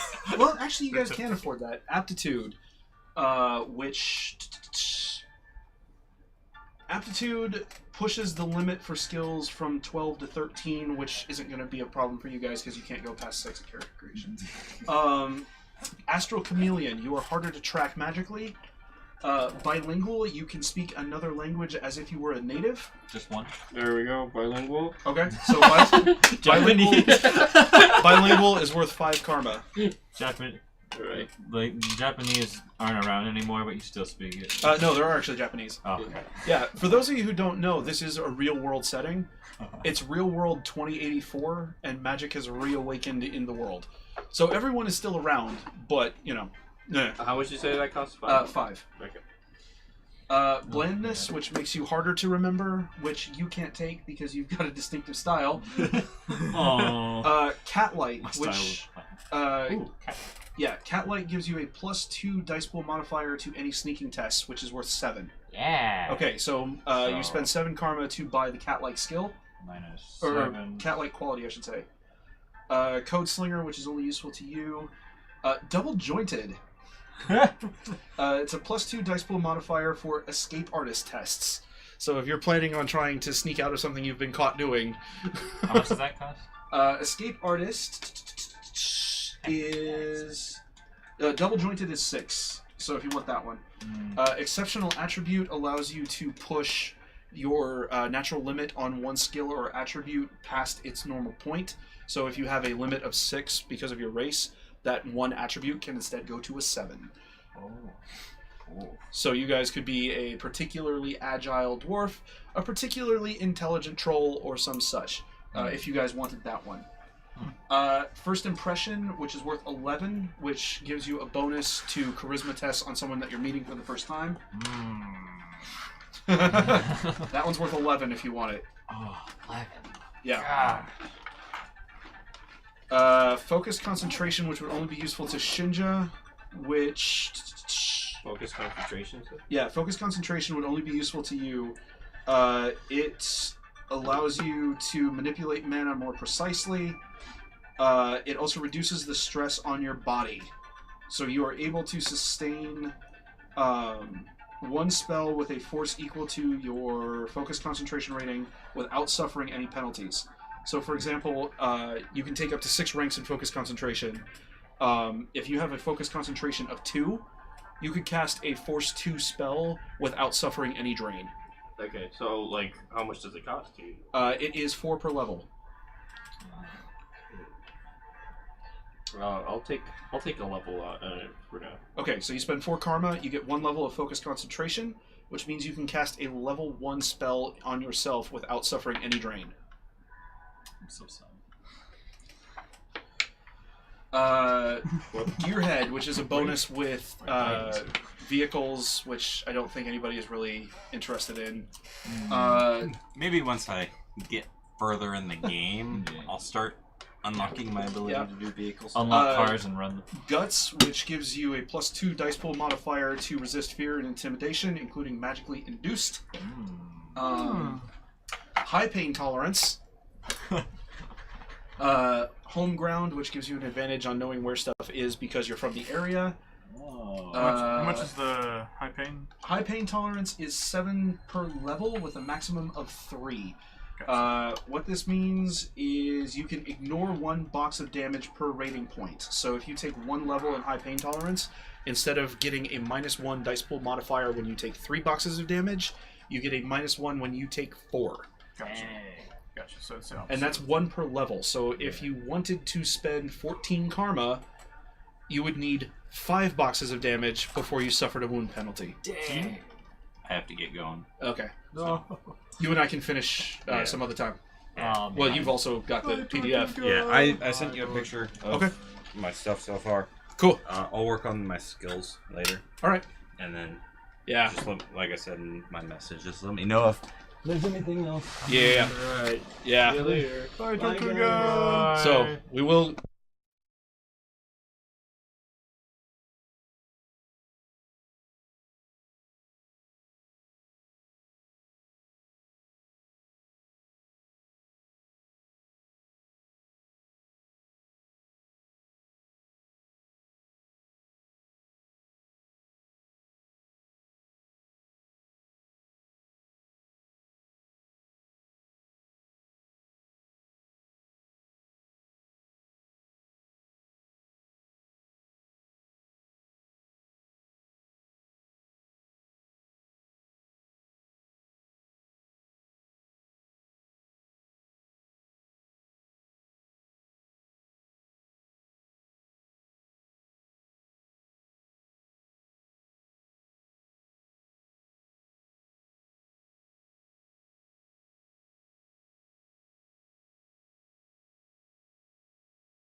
There, we got audio again. Anytime a character tries to make an attack with their offhand, either due to injury, angle, or trying to reenact the latest scene from a film, they lose some precision. This modifier also applies to the attacker's total dice pool if they are trying to fire 2 weapons at once. We could be playing this loop on the So yeah. desktop. Yeah, we could. So and just to... So ambidextrous does apply to unarmed attacks. Okay. And, so, I think I have 25 karma To spend, yeah. to spend. Okay. Yep. So, You can drop 4 into ambidextrous. 4 into ambidextrous, takes you down to 21. I think I will. Like I say, guts is 7 per level. You can have a maximum of 3 levels. Gotcha. So if you wanted to be just the hardest to kill mofo on the planet, They spell ambidextrous. ambidextrous, That one. AMBI, DEXTROUS. DEXTROUS. I'm just gonna take note of ambidextrous and guts for now. Okay. While you go through the rest of them. Home ground, which is kind of expensive, but it gives you an advantage when you are on your home ground. So if you're in your own neighborhood, people are more likely to be friendly towards you. They remember some good things you've done. You have an advantage on remembering where stuff is. It's pretty useful if you know that you're going to be from the area that things are happening in. Human looking. So if one of you guys was not human, which unfortunately you all are. Well, except you. You can get away with it. Or the dwarf. Human looking is 6, and it makes you easier to deal with in social settings, even when somebody is prejudiced against orcs. They might not notice. You could pass yourself off as human. Gotcha. Human. Indomitable, which is worth 8 per level, and you can have up to 3 levels of it. And if I remember what that one does, +1 increase to the inherent limit of your choice. So there are limits based on your attributes when we get to the end of it. So no matter how many dice you roll on a physical test, so you're trying to punch somebody, you have a limit to how many hits you can get. So if you roll 13 dice and you get 13 hits and you're like, woohoo! And then you look at your physical limit and you're like, I have a physical limit of 7. Only 7 of those 13 hits count. Interesting. Indomitable allows you to raise your inherent limit. Jury rigger, so you can create devices and drones from anything. Basically, you become MacGyver. Lucky, which is worth 12, which... yeah. Lucky. Reroll done. Lucky allows a character to possess an edge attribute 1 point higher than their meta type maximum. So for you guys who have a maximum of 7, you would take Lucky, and it would allow you to raise your edge rating to a maximum of 8 later down the road. Oh, is that all it is? Yeah. Well, all it is. It does not actually increase your edge rating, it just gives you the opportunity to do so. Okay. Magical resistance, you can have up to 4 levels, it's worth 6 points each. Mentor Spirit, which none of you have any of those because you're not that type of magic users. Natural Athlete is worth 7, which adds a +2 dice pool modifier for running and gymnastic skills. Ooh. So if you're going to do parallel bars, that's a great one to have. Natural Hardening makes you resistant to feedback, which is a thing that he would worry about, but he's not going to because he's not here. Natural Immunity makes you more resistant against diseases and stuff. It is 4 or 10 karma depending on what you're doing. If purchased at the 4 karma level, you're immune to a single natural disease or toxin. If it's purchased at the full 10 level, you're immune to a single synthetic disease or toxin. Yeah, which I don't think that's mattering to any of you. Photographic Memory, Quick Healer, Resistance to pathogens and toxins. Photographic Memory. Photographic Memory. Let me take a look. For 6 karma, you gain a +2 dice pool modifier to all memory tests. I'm starting to feel like a bit of a, auctioneer. Yeah. So Go here, 6xxx-xxxx-7. do we want to expend all our? You don't have to, karma? but you can. Is the karma? But is there anything bad to expending them all? No. Or... You can only carry 7 karma into the game anyway, so spend it while you got it. Gotcha. It's okay. only for these. See, that's what I wanted to know. Yeah. Positive or negative traits. Right now all we're dealing with is positive and negative traits. Your karma is what you use to purchase level ups in the game. Okay. And like I say, whenever we get to the end of character creation, you want to spend your karma because you can level up stuff for 1 XP, whereas in the game you have to spend the point cost of the next level. Right, gotcha. Okay. I'm going to get ambidextrous as well then. Okay. So how many points was that? 4. The other ones are Spirit Affinity, which I don't think any of you need, and then Toughness and Will to Live. Not in this world. Toughness? Toughness. You can shrug off damage more easily than others. You gain a +1 dice pool modifier to your body when making damage resistance tests. That is worth 9 karma. And what was Guts again? Guts. Guts is an advantage against being feared or intimidated. Gotcha.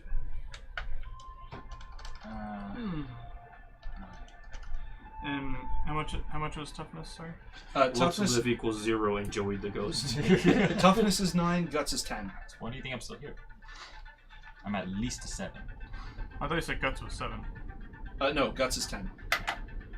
And it's just Guts is a +2 modifier to a test against being frightened or intimidated. The one you're thinking of is High Pain Tolerance. That's the one that's 7. Oh, and that was the... Oh, okay. High Pain Tolerance is the one that makes you more resistant to taking wound penalties. Yeah, okay. And then, and how much was Toughness, sorry? Toughness is 9, Guts is 10, and High Pain Tolerance is 7 per level.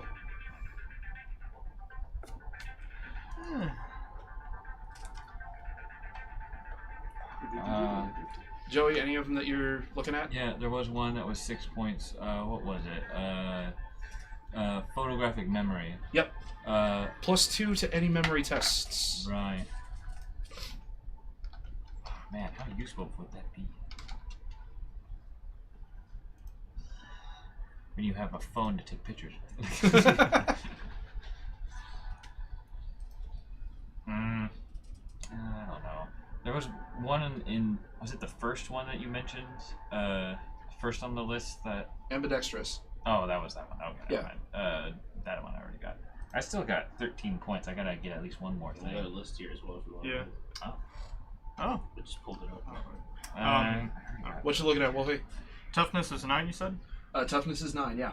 How much is double? I'd take ambidextrous and toughness. Okay. It's, So you can attack with your offhand without any kind of penalty. Yeah. And with toughness, you gain a +1 dice pool modifier when you are resisting damage. Oh, this is perfect for you. Yeah. Well, it's only for like escaping. Or could double jointed be used in other ways besides trying to escape something? It could be used in other ways. Double jointed could be used. Trying to get through something. Well, the thing is, escape artist is not as limited as it sounds. So escape artist could be, the prototypical Houdini. I'm trying to pull my arms out of the ropes. Mm-hmm. Escape artist can also be used in terms of trying to squeeze through a narrow gap. So like, I'm going to escape into the air vent. I'm gonna take that. Let's see. Yes, sir. Yeah. Should you go down the list after ambidextrous? Ambidextrous, analytical mind, aptitude, astral chameleon, bilingual, blandness, cat-like, code slinger, double jointed, exceptional attribute, first impression, focused concentration, gearhead, guts, high pain tolerance, home ground, human looking, indomitable, jury rigger, lucky, magical resistance, mentor spirit, natural athlete, natural hardening, natural immunity, photographic memory, quick healer, resistance to pathogens and toxins, spirit affinity, toughness, or will to live. The natural athlete, how much is that? Natural athlete is 7. Gotcha. 7. And it's it is a +2 dice pool modifier for running and gymnastics. I might as well take. That would be my last 7 points. Okay. Would it be smart to save points for leveling up? I'm sure that's up to you. I'm sure that's a thing. Dang, I have exactly 7. It's like they planned. If you want natural athlete, get natural athlete. If you don't, no.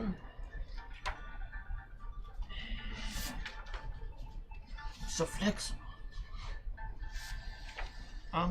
Yeah, I'll take natural athlete. Okay. 7. Shinja, are you happy with your list?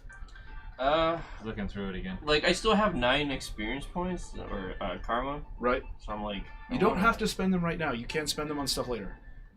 You can bring 6 points or 7 points. 7. You can bring 7 into the game, but the thing is, there are other things to spend karma on later Right. in character creation. Yep. Okay. Now the points, the amount of karma that you bring into the game, is that only what is left over from... Yes. Okay, so... Yeah, you... Gotcha. Anything that is left over after character creation, you can only bring 7 experience points into the game. Yeah, up to 7. So I'm Yep. good. I'm good for now. Yeah. Okay. See what happens. Okay, Natural athlete is plus... +2 to gymnastics and swimming, I believe. Or gymnastics and... I really got to use the Running and gymnastics. So anything that is running and gymnastics, you will get a +2 on. Okay, awesome. Yeah, go. All right. Toughness, natural. So, next... 5 points left over. Next is your purchasing skills. This is where things get interesting. So, the first thing that I'm going to do all 3 of you have skill group points, or just you 2? I have skill group points. I do. Okay. I I think don't know Joey has skill group points too because he had an A in skills. Okay, yeah, Yeah. and he's got a whole bunch of them. Yeah. Me too. Okay, so the thing to know is that anything that is in a skill group that you spend a skill group point on, you cannot level up the individual skills later. Or during character creation. You can later, because what you're doing is you're buying a general proficiency with everything in this category. Right. You can break a skill group, so like if there was one thing out of that group that you really, really wanted to be good at, you could spend your skill group points to level up the skill group, and then later take the one thing and level that up. But once the skill group is broken, you cannot level up the entire group again. So you have 4 skills here. You level up the entire group with your skill group points. Right. But then you decide, you know what? I really like this skill. Right. So you're going to level that one up 3 more times. Yeah. You cannot level up the entire group again until you bring all of these up to the same level. Right. Gotcha. Yeah. So once a skill group is broken, it is not able to be leveled up as a group. So I have 5 skill group points. So right. So the other thing is that during character creation, once you have leveled up something that is in a skill group, you cannot level up that individual skill. So because there are all of these individual that's skills. During creation. That's during character creation. Once you get into the game, you can do whatever you want. Right. But we have to use up all these points, right? Like. Yes, you do not get to carry any of those over. The active ones you spend. Yes. So skill groups, we have acting, athletics, biotech, close combat, conjuring, cracking, electronics, enchanting, firearms, influence, engineering, outdoors, sorcery, stealth, and tasking. Tasking is more for electronic stuff, which isn't going to interest any of you guys. Conjuring, enchanting, and sorcery aren't going to be very interesting to any of you guys because you guys can't use those skills. Yep. So, Joey, what I was telling them is that if you level up a skill group that has an active skill that you want to level up further, if you level up the skill group during character creation, you cannot level up the individual skill later. Weird. Yeah. So active skills is in something that's always on? No, active skills. So, for example, if you're going to shoot a firearm, right? You have your agility, and then you have your relevant firearm skill. You could, if you just want to be generally good with firearms, spend your group skill point in the firearms, which means anytime you use a gun that is an automatic, a long arm, or a pistol, you have a rank in that. Okay. So If you wanted to be really focused on pistols, for example, if you spend your group skill points in firearms during character creation, you cannot level up pistols individually during character creation. So it's either a specific thing or a general thing. a Yeah. general. So I wish we had skill trees. That'd be nice. Yeah. So the skill groups for you guys, there is acting, athletics, biotech, close combat, electronics, firearms, influence, engineering, outdoors, and stealth.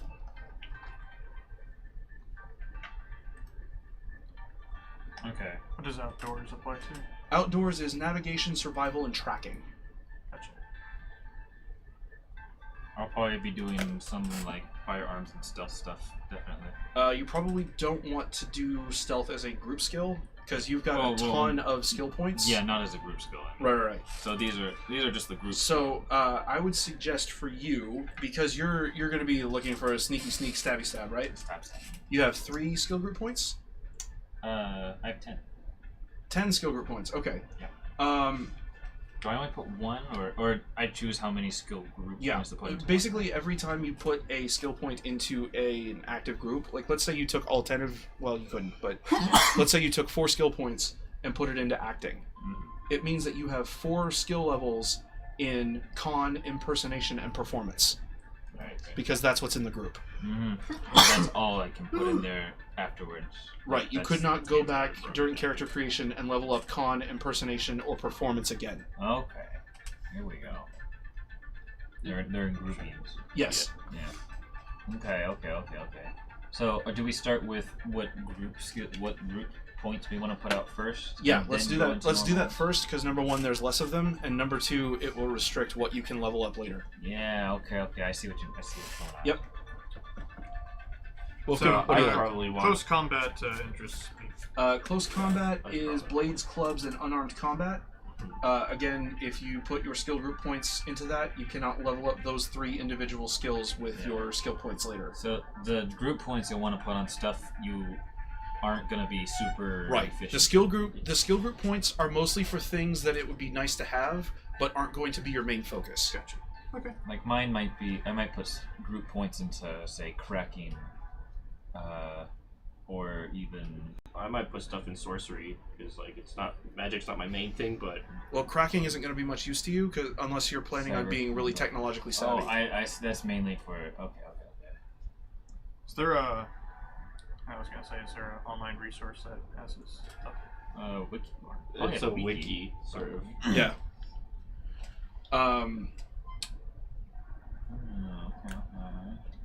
So, Wolfkin, I would suggest for you probably putting skill group points into athletics, because while gymnastics, running, and swimming would be nice to have, they're not going to be what you focus on, especially because you're going to be getting up in people's grill. So athletics is the Gymnastics, skill. running, and swimming, but the athletics is the skill group. Yeah. So when you put 3 points into athletics, you end up with 3 levels in gymnastics, running, and swimming. But that's it. That's all you can do for that group. Yeah, for those 3 skills. In character. In character. In character creation. Because you can break skill groups, but you have to reunify it before you can level up the entire group again. So since I have 5 left over from the, this is talking about what I'm taking into the game. Yes, this is. So I have the 5 left over, so I can spend 3 of those on athletics. If you have 5 skill group points, you can put as many of them as you like into any of the relevant skill groups that you can take, but the skill group points go away. Right, but so what you were recommending to me, are you talking about the skill group points? I would recommend for skill group points that you put some points into athletics, because it's nice to have, but it's not your main focus. Your main focus is going to be beating the bejesus out of people. Yeah. So close combat is going to be something that you probably want to level up individually. Yeah. Just because you're going to have more skill points that you can dump into that, and that's something you want to be a main focus. Right. I think I'll put some into sorcery. You okay? Because magic's not my main thing, but... let me see if adepts can actually take that. Oh, there's certain things I can't?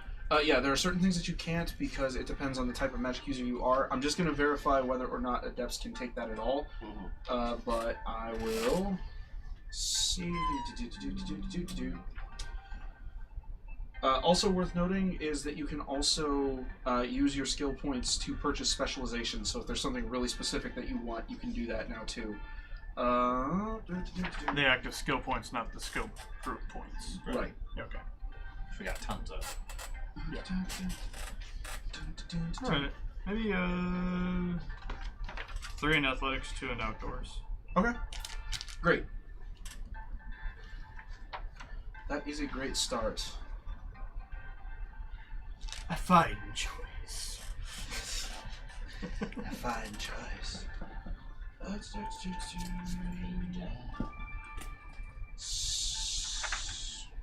Magical skills. In order to acquire magic-specific skills, you must be an aspected magician, magician, or mystic adept, so you cannot take that. Okay. Yes. Because you're busy channeling mana as opposed to casting spells. Gotcha. Alright. Which there is a difference in the world of Shadowrun.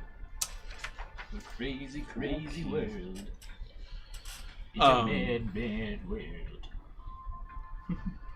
Let's see. Ooh, that Let's do... I'll put some into outdoors then. Okay. So, navigation, survival, and tracking. Yeah. I'll put like... Stealth would also not be a bad option for you. Yeah, it would not, actually. The unseen shinja is the deadliest.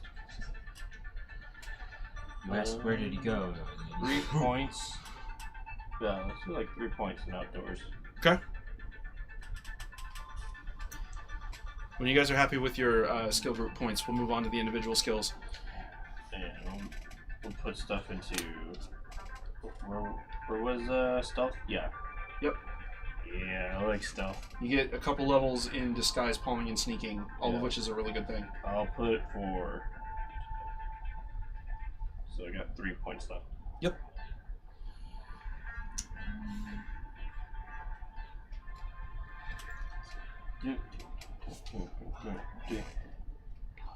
Influence might not be bad for you either. What is influence? Etiquette, leadership, negotiation.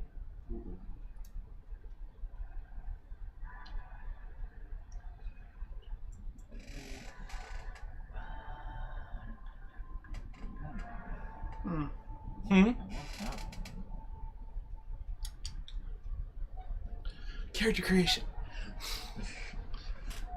I'm debating between acting and influence. Yeah. Either of which would be good for you. Where is it? Oh, there you are. Right here. Hello. Etiquette, leadership, negotiation. All The things thing is, you like, are.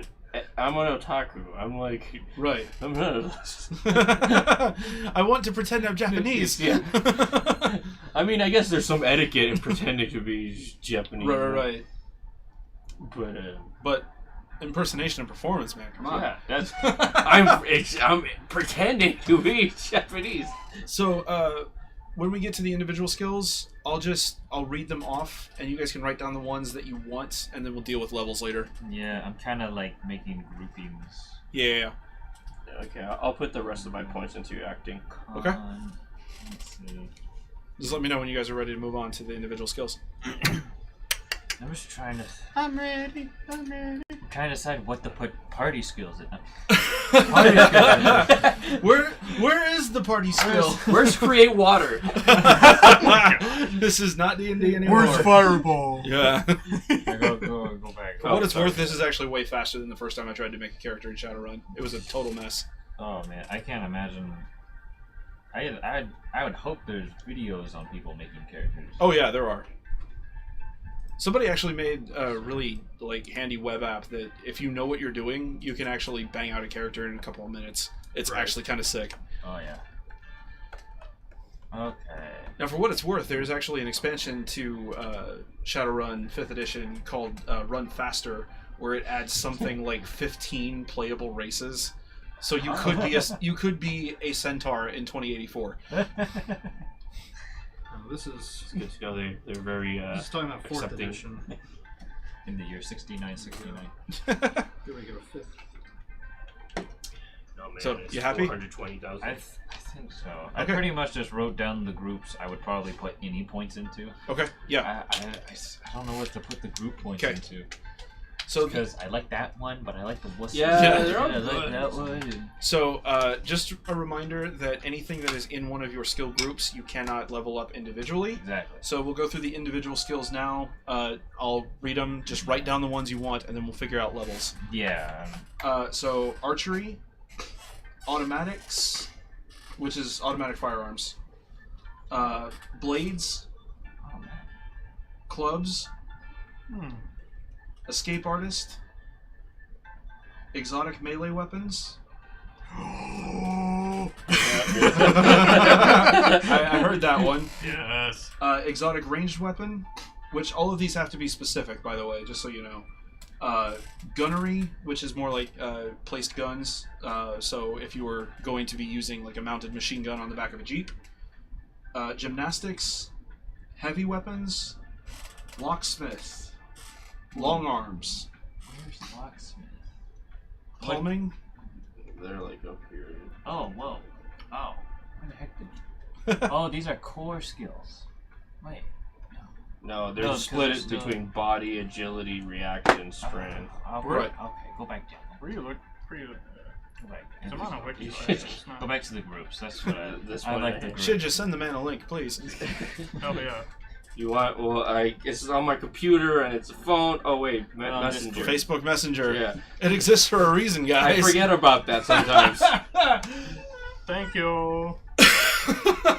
Thank you. Thank you. Shinja-san. Thank you. Come again. Go for It's a good laundry. Very fine. I'll send it to the get off my lawn chat. Yeah, because that's No, but Why we have does to create a separate one. because Facebook has it's- CAPTCHA now.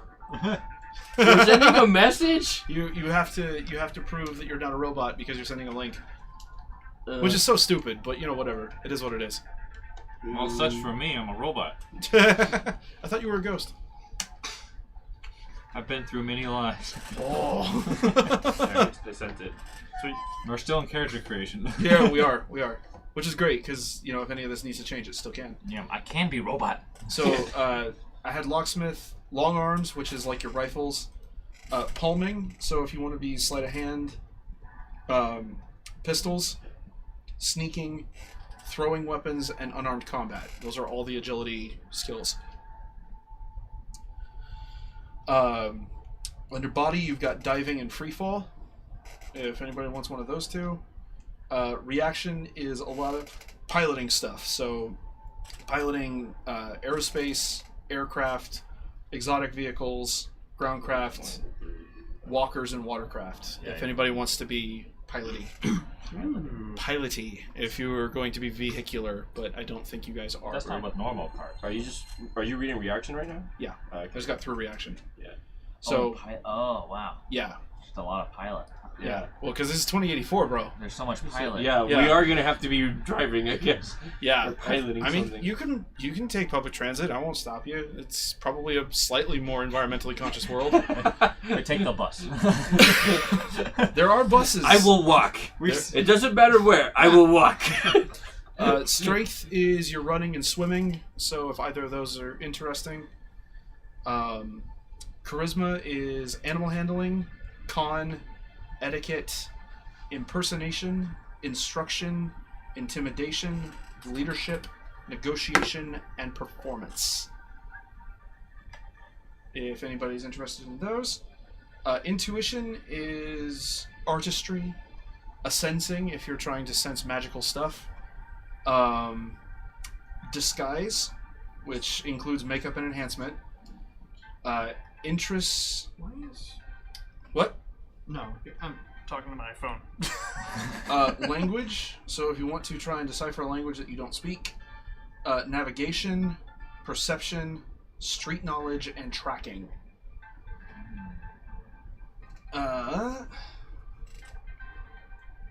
Logic is your academic knowledge. I guess I could look at this on my phone. Yeah, I sent it to everyone. So. Yeah. Why am I looking at your screen? Well, because it's right here already. Aeronautics mechanic, arcana, armorer, There we go.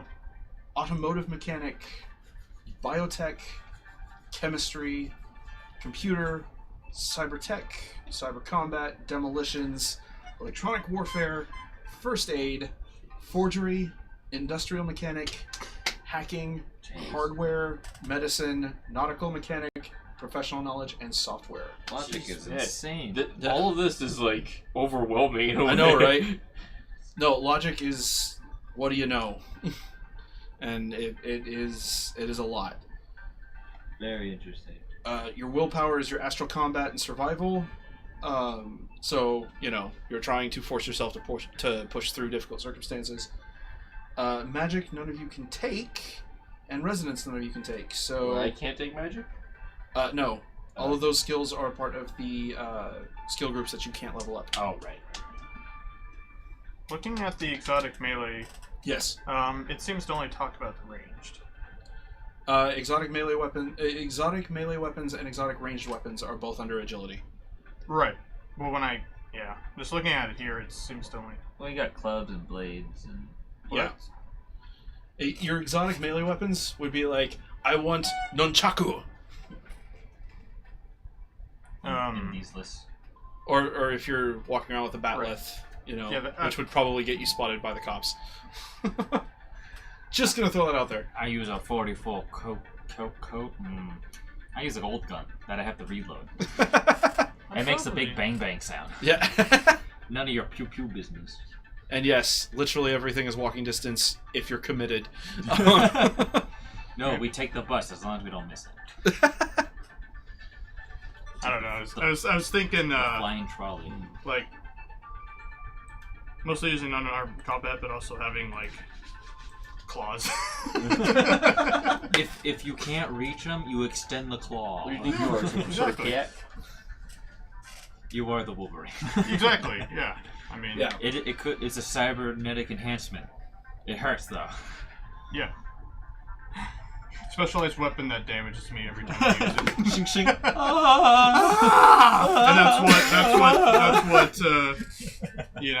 makes me so angry. So angry. Sends me into a rage. No. I've heard all that. Wrong a sudden barbarian. What? I thought we were. Huh. I saw sudden barbarian opening for Megadeth in Exotic Fresno. ranged and melee weapon is interesting because you have to take it each time for each weapon you want to use. Right.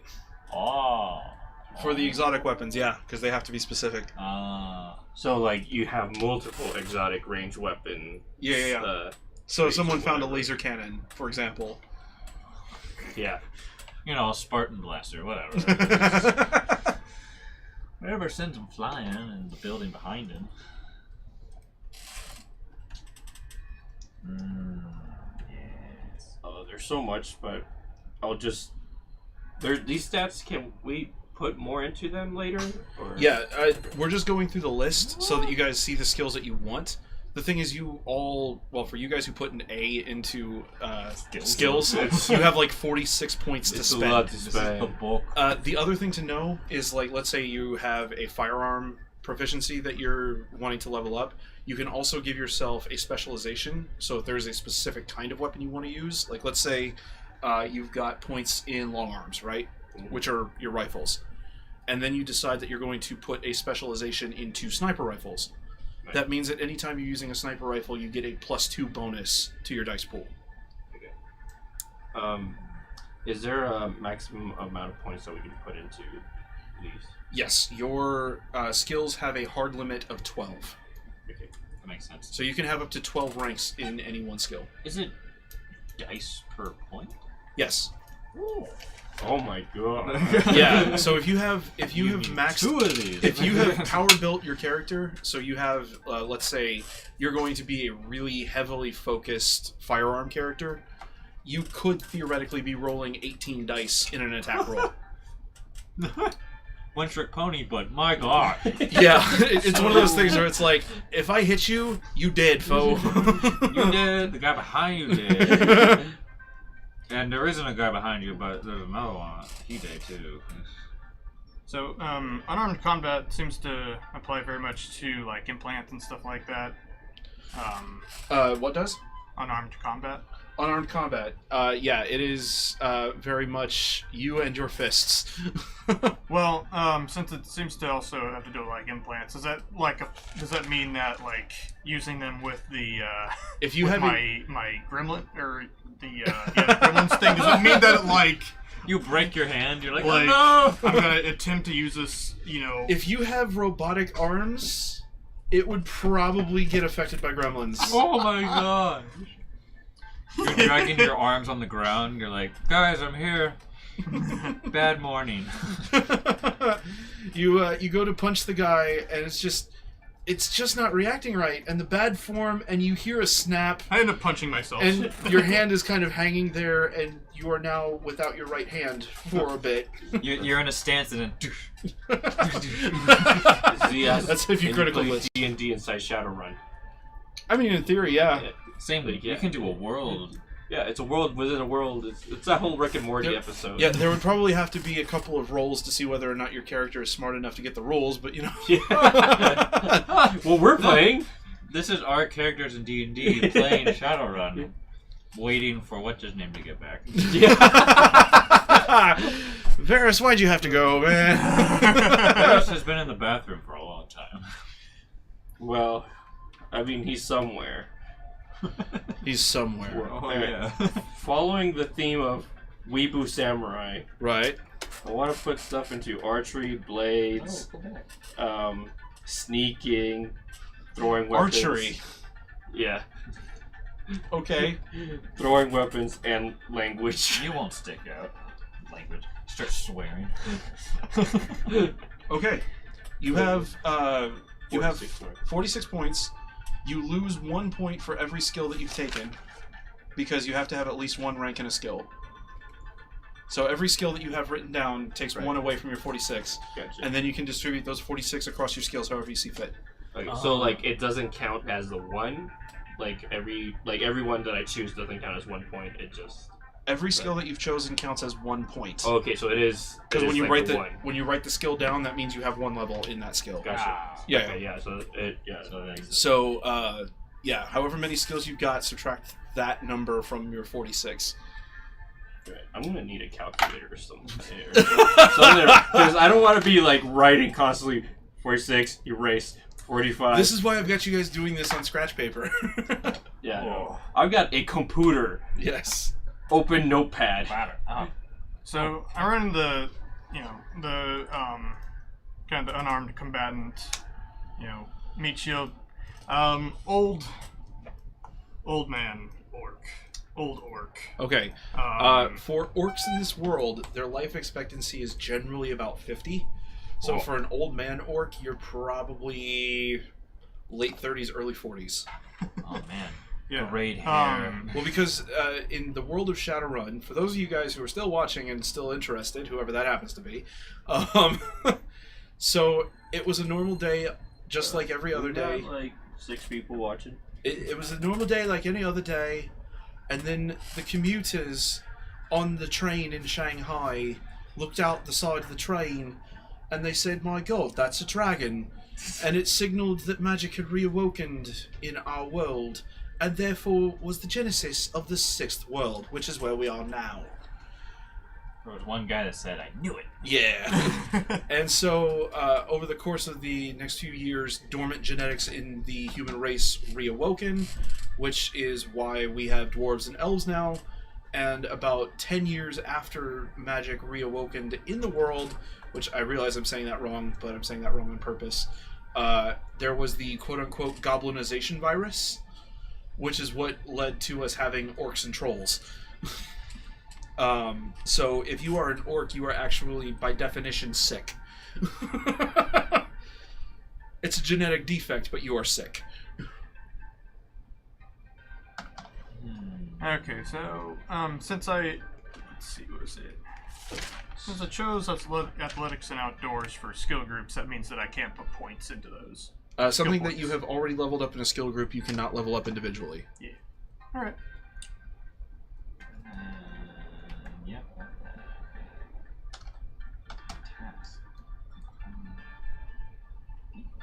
Man, this must be kind of like what creating a mystic in D&D would be like. A little bit. Although you should ask Crazy Pete, because apparently he's done it. Yeah. Yeah, so I'm sure this would be a cakewalk for him. No, it wouldn't. I know him too well to believe that. Are you crazy? No, it's fun.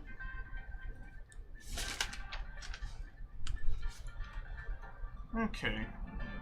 Let's see.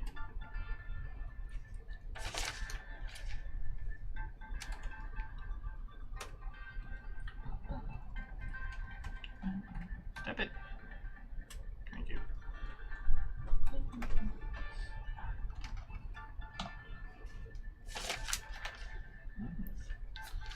So, while you guys are figuring this out, I'll give chat a little bit of a primer on the world.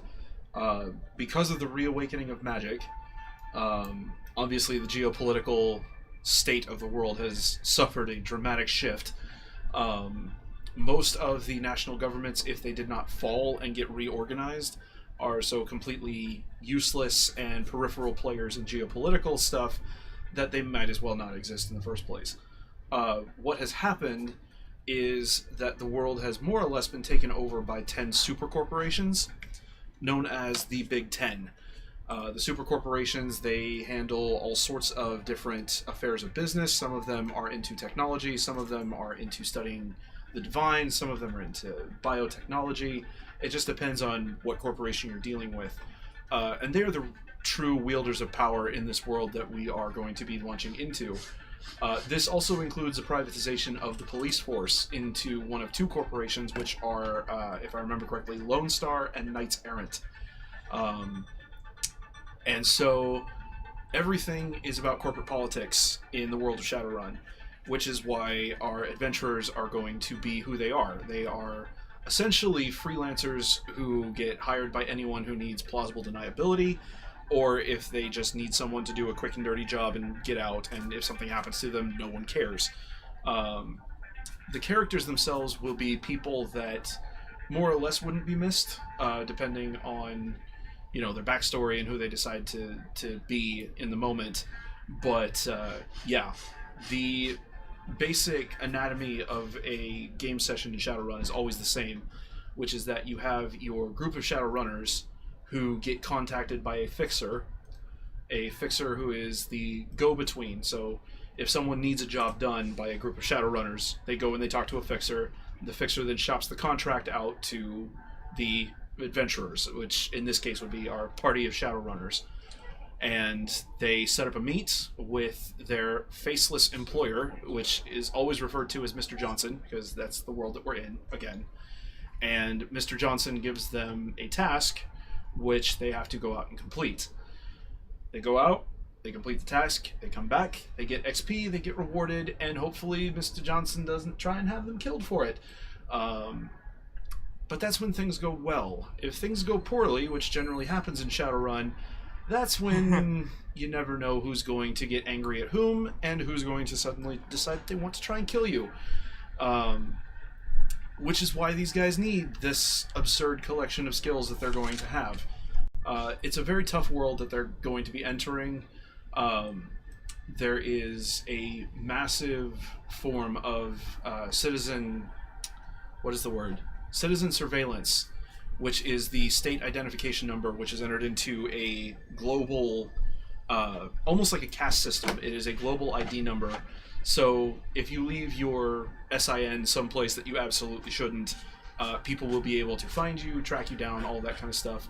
A lot of the kinds of people who end up as Shadowrunners are social outcasts who are referred to as the sinless because they don't have an identification number in any kind of a system. Usually that means that they or their parents crossed one of the corporations at one point in time and they were cast out from polite society by that organization. But beyond that, it is kind of similar to the world of D&D. There is magic, there are dragons, there are creatures running around, because the rift in our world that had been keeping magic at bay has just been ripped open, and we are about 50 to 60 years after that breach happened. So there's a lot of stuff in this rulebook, including short stories that are written to help connect you to the world that you're about to be role-playing in, that demonstrate the kind of world that it is. It is a very violent and very paranoia-inducing kind of place. I think one of my favorite stories that I read on the internet from someone playing was that they and a group of their friends were on a run, and they broke into a corporate headquarters. They hacked the mainframe and got the data that they needed from Mr. Johnson. And when they were back at the bar celebrating later, their hacker got evaporated by a lightning bolt in the middle of a crowded room. Because while they successfully managed to stealth their way past the security guards and deactivate all the security cameras and auto turrets, and hack the lock, and crack the mainframe, they didn't deal with the summoned spirit that is a part of the security of that building, which means they were being watched the entire time. That's the kind of world that they're going to be entering. We're going to be doing what is referred to as street-level play, so their characters are a little quote-unquote underpowered for what you'd normally see with Shadowrun, but that's because of the story that we're going to be telling. And there's a reason why we are telling this story specifically, or why I am telling this story specifically, and it is because this is kind of similar to when these guys first started playing D&D, which is this adventure is to set up so that everyone knows the system, so that we could probably have other adventures at some point in time with these same characters, and everyone feels like they kind of know what they're doing. So how are you guys doing on your skills? I've spent all 46 points. Well, you know, it's nice to know that you made decisions. I put 8 on archery. Yeah. 12 on blades. 4 into hacking. 4 into throwing weapons. 9 into perception. 5 into language, and 4 into computer. Brilliant. And I think that equals 46. You're pretty sure. I added it all up together. I'm like, yeah, 20, carry the 4, 3. Well, see, the nice thing about this compared to, say, Pathfinder or D&D is that all the math is done in character creation. Yeah. And then there's, like, no math the rest of the time, because you're just counting 5s and 6s. And occasionally 1s. Oh, yeah, it's 46. Okay. Wolfkin, how you doing? So, body and strength are the highest attributes. Good. For me. So because you're gonna need them. does that mean that I would want to spend most points in those 2 categories? You could, but not necessarily. It just depends on what you want your character to be good at. I would suggest putting a metric fuck ton of points into your melee weapons and unarmed combat because that's kind of what you're wanting to do. Yeah. If there is something specific that you imagine your character doing, like if they are really, really, really, really good at using their fists, you could even put 12 points into unarmed combat. Yeah. And then give yourself a specialization with punches. Yeah. Which would give you 12 with a +2 bonus for the specialization. Gotcha.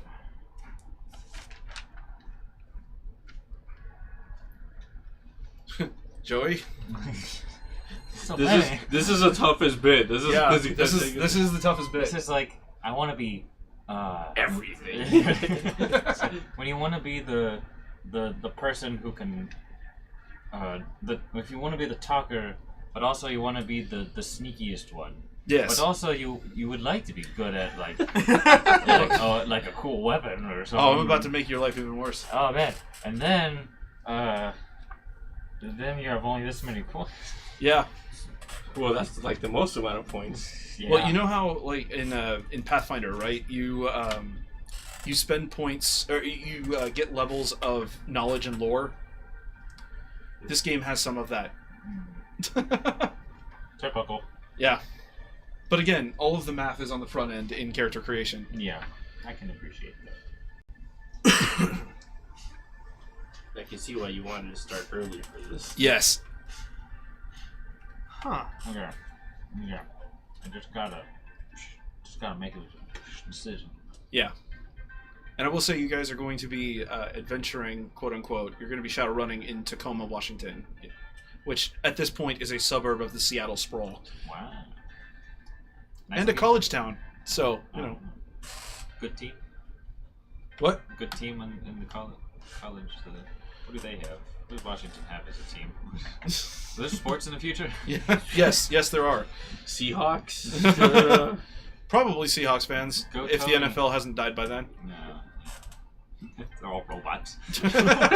No one gets concussions anymore. It's great. It's Yeah, body well, parts but there's some everywhere. really angry people. Just pigskin football with robots. I would say, like, you ma- took many people- bilingual, correct?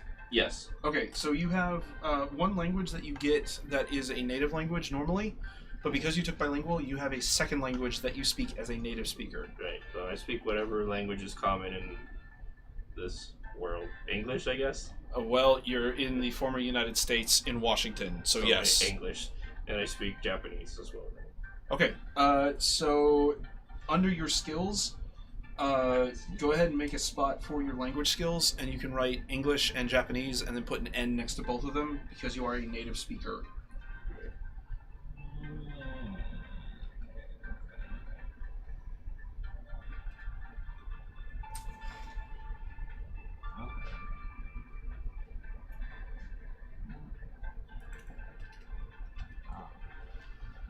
So, out of curiosity, what is your intuition and your logic score? 3 and 3. Okay, so you are going to get 12 points that you get to use for knowledge and language skills. Okay? So, like, to boost it? No. So there are 3 levels of knowledge. There is street knowledge, there is academic knowledge, and there is professional knowledge. Right. Okay? And this is where you get to kind of let your imagination run a bit in terms of what's going to be in the world. So you get to decide for your character based on who they are, which, again, I'm imagining you as somewhat college level. Yeah. So as an 18 to 22-year-old, what would you have street level knowledge of, what would you have professional level knowledge of, and what would you have academic knowledge of? Okay. And so I put points into... You get to decide what your character would know and how well they know it. It's your choice. But it's like divided into between street, academic, and... Well, the that, thing is, or is like you it know goes how even deeper into that. you know how like you guys will ask a question about something in D&D, and I'll say, okay, give me this check or this check. Right. The reason I'm doing that is because, number one, there's a different DC for the two skills depending on which one you use. Right. And number two, you'll get different information depending on which skill you're using. Right. This is that. So if you have academic knowledge of, let's say, cybernetic enhancements, right? Right. You're going to have a very clear idea of how they work, how they're connected, if they're wired into the nervous system or not, like all of that kind of stuff. If you have professional knowledge, you're going to be really good at knowing like what brands are better, who's more reliable, which corporation should you buy from, which one shouldn't you. Right. If it's street level, you're going to know what's most valuable. You're going to know what's most effective in a fight. Like, Right. so you get to decide which of those you have and what you have knowledge of. And again, it's the same thing on a scale of 1 to 6. So you get to decide how you want to allocate your 12 points. You also have the 2 native languages. If you have a smattering of a third language, this would also be a time to claim that. And it comes out of those same 12 points. Okay. So let me ask you this. So in the world as it has been created, the United States and Canada both fell, and then combined the remnants of them together into one country that is largely on the East Coast. And Washington State has largely been taken over by a Native American council. So they speak Salish there. Would your character, for example, have picked up a smattering of Salish just from being around because, you know, you go out wandering outside the city and you have a couple of friends who live in the boonies and they speak Salish? Absolutely not. Okay, you're a weeaboo. Yeah. You're an indoor child. Yeah. You never leave the city. No. Okay, so... It's a miracle I learned Japanese. Right. But if you wanted to say, you know, I have a little bit of a third language, you could mark that down as part of your 12. Right. But it's all a matter of what do you think your character would know and how well do they know it, what level of knowledge do they have of it. Alright, and then I use those points to... Those 12 points are going into this right now. Okay. So this is what you can make a lore check on, basically. Alright. So for now I should just put them into street and... Because it's not like well, let's say, it's like I can't say. This is where having an idea of who your character is already is a really good idea. It's not like saying, well, I know like, you know, which anime DVDs are the like most expensive at the moment or whatever. Or if you have a profound working knowledge of.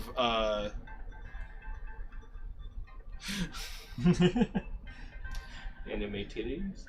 Well, I mean, you could, but that'd be one of the more useless skills. Yeah. No, if you had a working knowledge of military tactics. Street-level military tactics, because you've watched a lot of anime. You see people like pass bags to each dude, other and you're like, you know, remember when we were watching...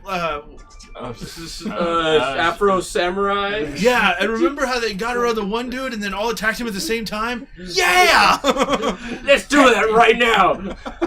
Remember when the Gundam came down from the sky and squished the bad guy? Let's do that. Remember when my drill pierced the heavens? Oh man, we're trapped in a building. This is just like that one episode of... I bet they're gonna come around the back. Don't worry, guys. In this anime, I time travel. Now I understand. Yes. So, because of these experiences, I know right. I'm because good of who your proficient character in this. Because of who your character is and their life experiences, what do they know and how well do they know it? Like for Tortuga's character, if he's going to be the wealthy kid that everyone hates, maybe he's got a really good professional knowledge of corporate politics because, as it turns out, his father is actually a bigwig in one of the Big Ten Corps. Ooh. Dun, dun, dun. It could happen, but I'm not looking at his character sheet, so I don't know. You don't know. You don't know. Yeah, you don't know. So, for reference for you guys who don't have the bilingual quality, if you decide to take a secondary language, it will be on a skill rating from 1 to 6, and 1 means that you have a very, very, like, hazy knowledge of it, like you kind of know that it exists, and it's like the white kid in high school who's like, "Hola," and thinks that he's speaking Spanish. Like, you know a couple of words, and you can kind of pick up on some inflections and stuff like that. Yeah. But the higher your skill, the more likely you are to be able to decipher something in a foreign language.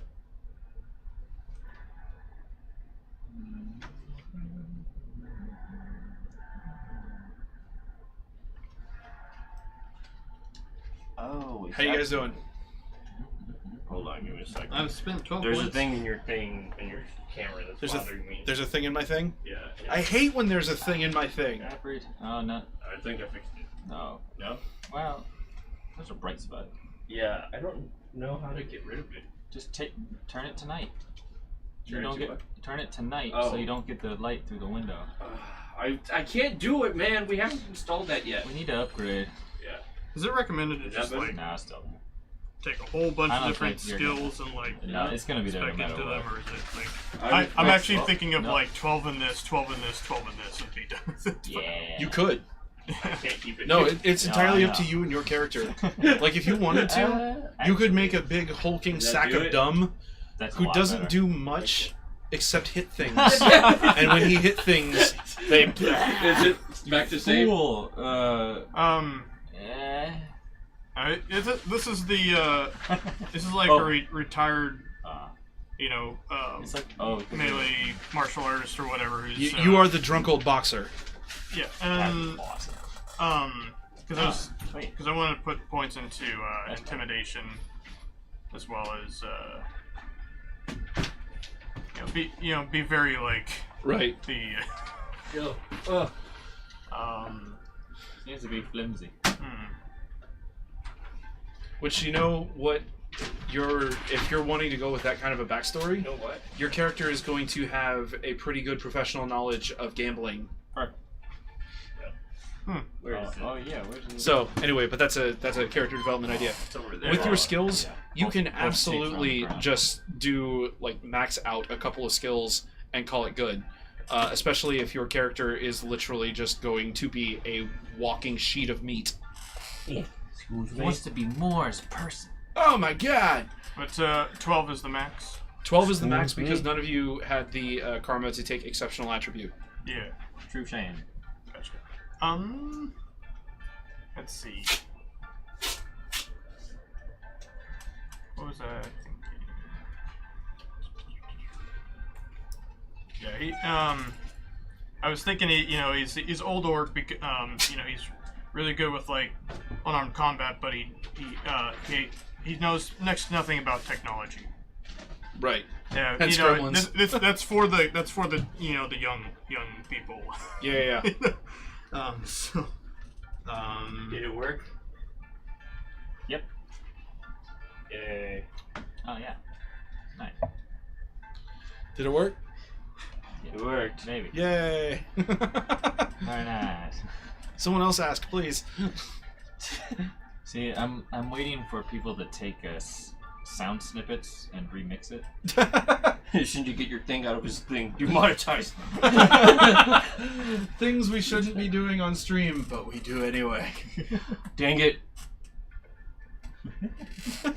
Okay, I just gotta distribute 15 points between 3 things. And there are 3 things I like. Dang it. Oh. I can't decide. What child do I like more?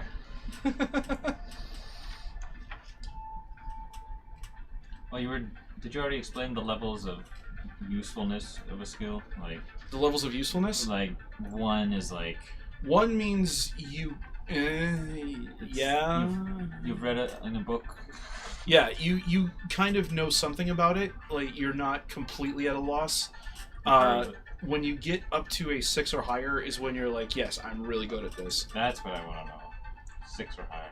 Yeah, 6 or higher means that I am above average competence of people who are competent. Mm-hmm. And for what it's worth, the leveling system that you guys are going through with your active skills right now is what I'm supposed to do for a big bad guy that you guys are supposed to fight. Oh. That's one of the things that's really interesting about this compared to D&D is that the players and the bad guys are actually really evenly matched. Because I can look and see, okay, how many skill points do these guys have? How much experience do they have? And then I can build a character with exactly that, and they'll still put up a ridiculously good fight. Mm. And that's before you get into like the creature feature stuff. Creature creep. It's real, man. It's real.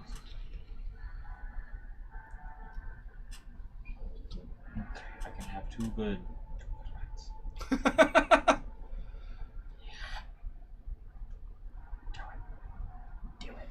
Do it.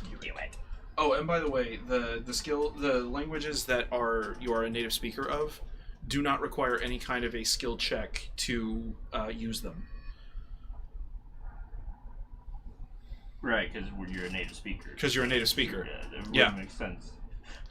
What do you say? I don't know. I Yeah, forgot if someone has taken a secondary language, it is actually a skill check to see if they can actually communicate in that language. I was thinking, as far as It depends on the season, Z. Sorry. Like, I go between dang it and oh geez. Oh jeez. As opposed to balls. Balls is the man upstairs. Right. Sweaty balls. That'll be when we play Mario Party. Yeah. In a hot room. Are we doing that Wednesday or Thursday, by the way? Thursday.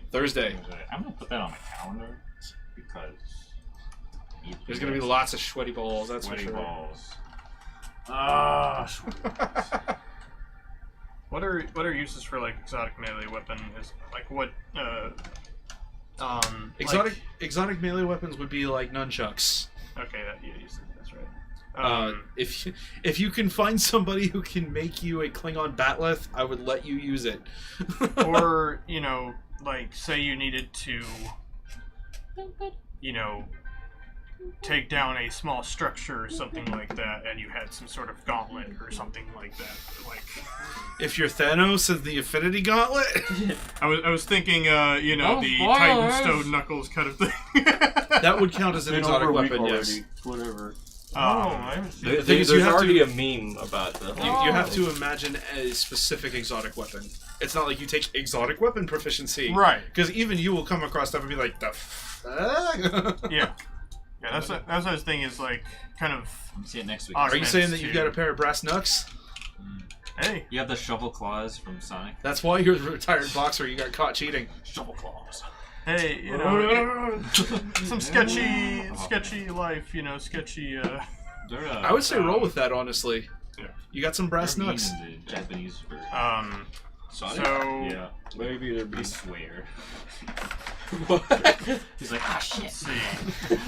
Whenever he digs? No. I think it was. I just look at him like, oh shit! What? I think it was. God bless you. It's like in the first episode, Sonic gets caught on camera. Like he's running down a hallway and he looks, and he's like, shit. But it's not in English, is it? No, it's in Japanese. Yeah, so it's like, shiksho. Yeah. Like, Okay. wait, what? I watched that when I was 7. Okay, so Joey, I think I got it. let's deal with your knowledge skills, sir. Yeah, knowledge. Intuition and logic. What are they? Let's see. Let me read those two because I have mine in a weird, organized way. Intuition and knowledge. Engineers, man. Yeah. I like boxes, just not the right ones. Let's start with intuition because it's smaller. I have. Do I not have that? I don't have that. Never mind. What's your intuition score? No. What do we know? No. I check it, but it's locked.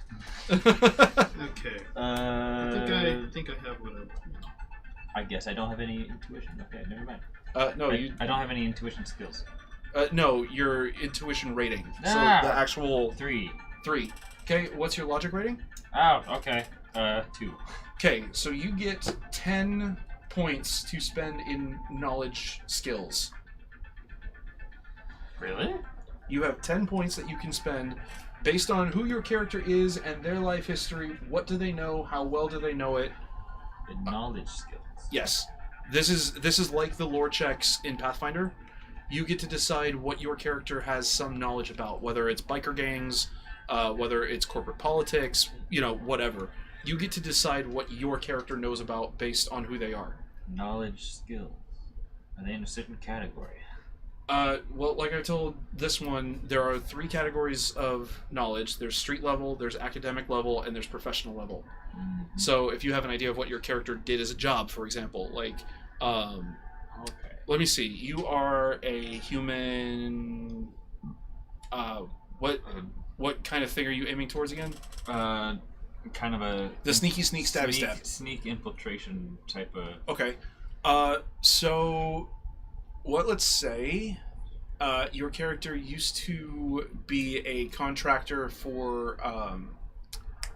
Also input plots. Your character used to be a contractor for Knights Errant, which is the corporation that runs the security out here. Because we're not in Seattle, we're in Tacoma. And Knights Errant kind of covers the suburbs. And your character was fired because they were caught stealing. Yep. Because your character is sneaky sneak stabby stab, but you also have a distinctive style, which is how you got caught. I knew it was me, but how? Yes. As a viewer, can you suggest someone's skills? Or stuff like someone doesn't understand English? That's a disability. That is a disability that would require way more XP. So your character used to work for the security guys. You got fired because you got caught stealing, which is why you're good at stealing, because you've got a lot of practice. It took them a while. It took them a while. You got some money out of the deal before you got caught. So therefore, you're going to have a professional knowledge of security systems. Oh, okay. So it's a made-up skill? Oh, yeah. Oh, interesting. Okay. So this is, you know how like when we're playing D&D, I say you guys need to know your spells? Yep. You guys know your knowledge skills. Which means if there's something that comes up in the game that you're like, oh, this applies to this bit of knowledge skill that I have, you can ask me, hey, based on this, what would I know? And I would tell you to roll, and then how many successes you get tells me what you do know. Okay. You said I get 10 points to put in... You get 10 points to spend. You can have up to 10 individual knowledge skills, because you have 10 points to spend. But you... For everything you take a rank in, you reduce that by 1. This is part of my backstory. Yes. This is lore checks that you get based on your backstory or whoever you think your character is going to be. Interesting. What was the skill you mentioned? The skill that I mentioned would be a professional level knowledge of security systems. So what you would do is put a K next to it so that you know it's a knowledge skill, and then write security systems and in parentheses professional. Because that way you know, okay, I have a professional level knowledge of this, which means when you ask me to use it, I will know what information to give you. Does that make sense? S-E-C-U. I wasn't really paying attention. Okay, what is your intuition and logic skill? Buffering. Okay. Well, I don't have any logic. Okay. Skill. I have 2 intuition. Or not your skills. Your attribute ratings. Sorry. Oh. Yeah. It took me a minute there, yeah, too. Well, it's hard. Intuition? Yeah, intuition and logic. Those are the 2 that I'm interested in.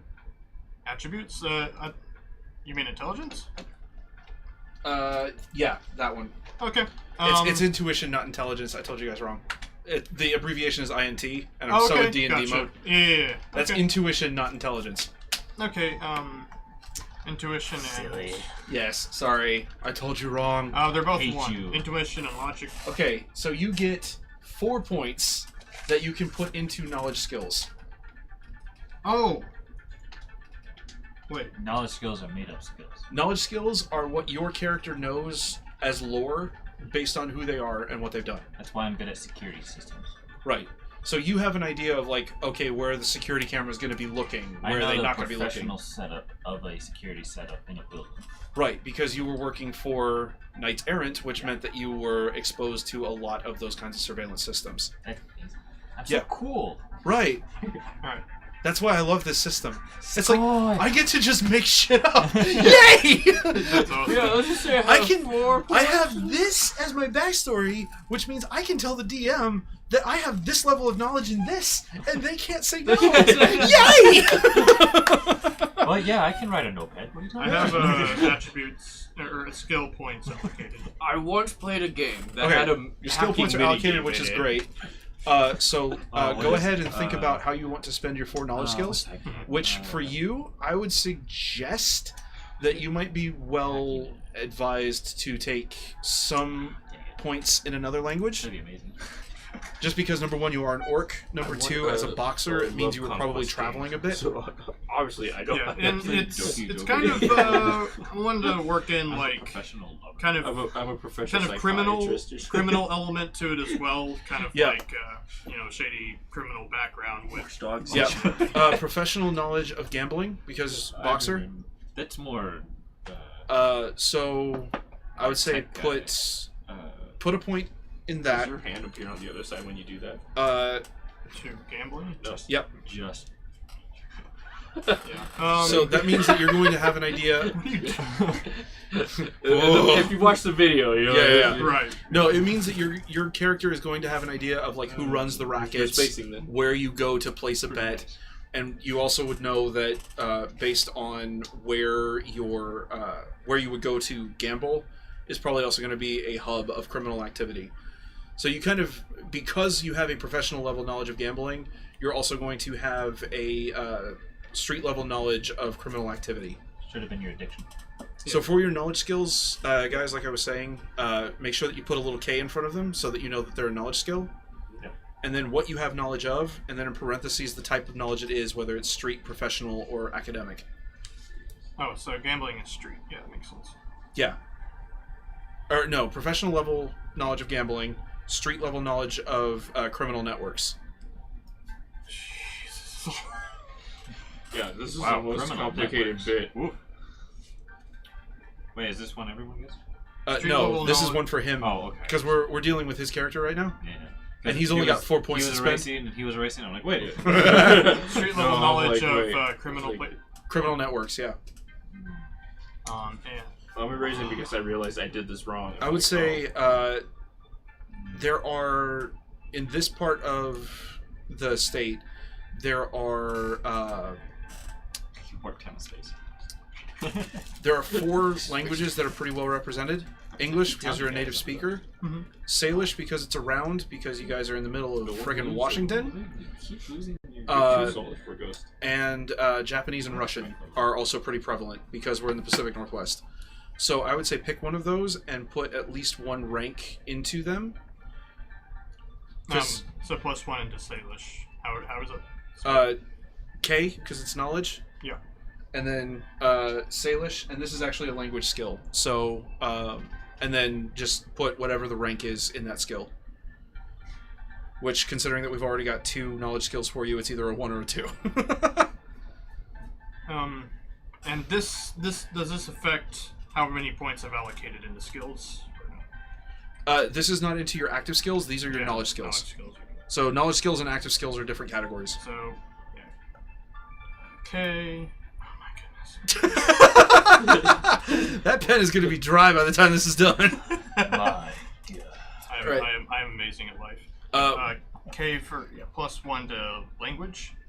No, you're going to whatever language you're picking. Yeah. So, because like I said, there's English, Salish, Japanese, and Russian. What are your So skills? for one of these 3 languages, you are going to take a Mine- rank Mine's in gonna one be of them. like sword fighting. I've learned various sword techniques through watching. And it doesn't You need to be watched my Sword Art main. Online so many No. times. No, your main Very language is proficient. English. It's just like- Right. How do you spell Salish? Salish. You want to dual wield, but you're not quite there yet. I just don't know if it falls in professional, street. SALIAH. Yeah. SH. Gotcha. I guess it would be Sal-ish. street, but I Oh, just yeah. watched it all. Gotcha. 3 levels. Yeah. Alright. 3. I forgot there were 3 Okay, levels. got 2 more points. Let's see. So. Well, one of your... You have 1 rank in gambling, 1 rank in criminal network, and 1 rank... Or did you not take that one? I thought this was all under gambling. Never mind. No. My bad. So one says either Sorry, put I points into languages or invest in some linguasofts. buying software for translations. I mean, you're not wrong. Yeah, +1 in gambling and criminal networks. right. And then your 1 point in whatever your secondary language is, Yeah. which means you have 1 point left to Correct. spend. So you could either make up another knowledge skill, or you could increase a rank in one of those 2 by 1. Or one of those 3, I should say. What are other knowledge skills? I don't know. What would your character know? Oh, okay. So, Right, this is the made-up thing. Yeah, this is where you make up whatever you think would be helpful for your character, or useful to the party, or whatever bloody well feel like. what do you guys think? I need 1 more made-up skill, Okay. What would and be I have skills? 4 points to put towards it. What would you? Do you guys have any ideas? Please let me Same know. here. I have 12 points for What the heck? Wait! I don't know what to put towards anything. Because it's just like, what would an otaku or just a shut-in be proficient in? Be knowledgeable Making some Being great shut in? K-pop. No. J-pop. No, but that's not useful to a party. No. In what case are we gonna be in like a boss battle where like it's just like, okay, You know what? Final You look like hit. a 4-minute guy. Pushes play on the jukebox. I start dancing and it just like causes psychological damage. You're lip syncing the whole time. You're one of those Let's guys that say, memorized all the dances. Let's say Cultural history, I like that. How about we haven't gotten to contacts yet. That's what I'm going to do next. +1 to torture? Okay. It's either professional or street level knowledge.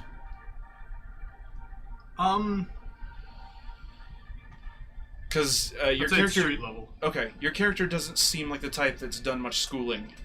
Right. Yeah. Probably so street level. So street level knowledge of torture. You've got a really interesting character, I must say. That's punch, stab, cut off finger. Yeah. Real professional. They do cost points, but the points are figured out differently from knowledge. So we will get there. I'm going to skip over the next section, technically, of character creation, because we can do that elsewhere. The next step, technically, is spending your money, which is where you get things like cyberware and bioware. So if you really want your character to have a robotic arm, they can. But that's costs some money. Yeah, it costs some money, and it's fuck all boring to watch. So the surgery just takes a while. yeah, we'll skip over that. We'll do that off stream. Guys, this character is pretty much Elrose. No, All I'm missing is a beautiful sword. We'll do It costs all cyberware. the money. Fists, man. Yeah, we'll do cyberware and bioware off stream another time, sometime this week. But that means that we get down to the last step of character creation, which is where you guys get to decide your criminal contacts.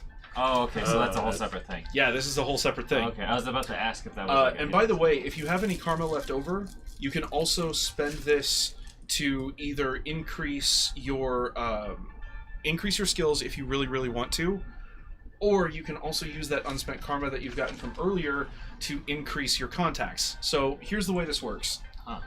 So the way contacts work is you obviously have friends, you know people, you probably know people who get their fingers into very dark corners. So we are going to discover who those people are. The way we're going to do that is look at your charisma rating, whatever that number happens to be, and multiply it by 3. And that'll be Over your what? Your charisma rating. No, but what does We'll get there. What's your total? 6. 6. 3. 3. Joey. Yep. What's your charisma? Yep. His charisma is you. It's 18. It's what? It's over. Times His is a 3. 6. Oh. Yeah, 6. It's over. Oh damn. It's over 9,000. Okay, so the way this works is you take your charisma rating and you multiply it by 3. That determines how many points you have to spend on contacts. Yay! So, contacts, which, wow, you are social AF. I have a pretty face, okay? Contacts fall into 2 categories. Or they have 2 attributes that make them interesting. The first is their connection, which is how connected they are to whatever realm they are a part of. So, for example, you could have a contact who is an arms dealer, who is good at getting you restricted stuff or illegal things, you know, or if you have a drug dealer because you're an addict or something of that nature. Their connection rating is how good they are at getting things done in their realm, whatever that happens to be. You would know an importer.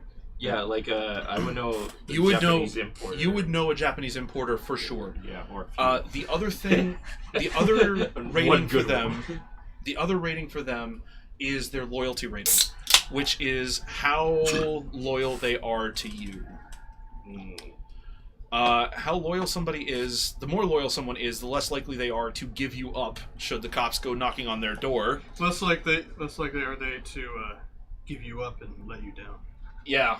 So let me put it this way, Joey, with your 18 points to spend, if you were to have, let's say, you've got a hardware guy, so you know a hacker. I would know someone that can maybe make me gadgets or something. Right, someone who can make you gadgets.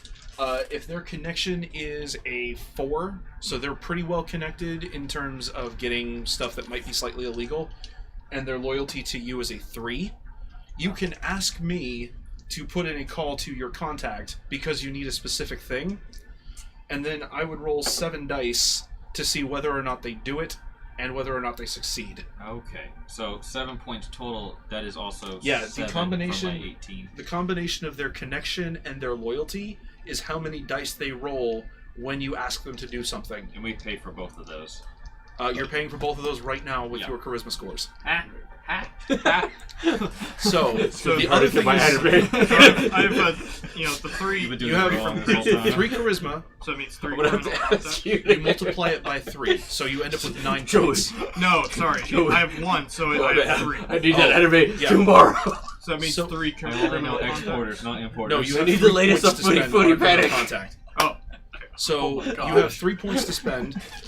Because you have to have at least 2 points for a contact, you're going to know one guy who is either slightly more connected or a guy who is slightly more loyal to you. Have like reruns. Okay. It has to be new material. My suggestion, based on your story that we've kind of come up with for why your character is the way they are, is that your contact is going to be your former trainer. Ohio. I get some weird stuff I've never heard about. It's off-brand. Yeah, like... it works because it's like anime or whatever. Determine how close you are with them. I don't know who it is. I'm like, this is waifu trash. But it's their filling loyalty the void. Is how connected they are to you. Japanese. Their connection is how connected they are to the thing that you want them to do. And so the points are being spent on those 2 Captain things. America. Yes. Okay. So you are either going to have a 2 connection and a 1 loyalty, or a 1 connection and a 2 loyalty. It was like the Chinese knockoff, though.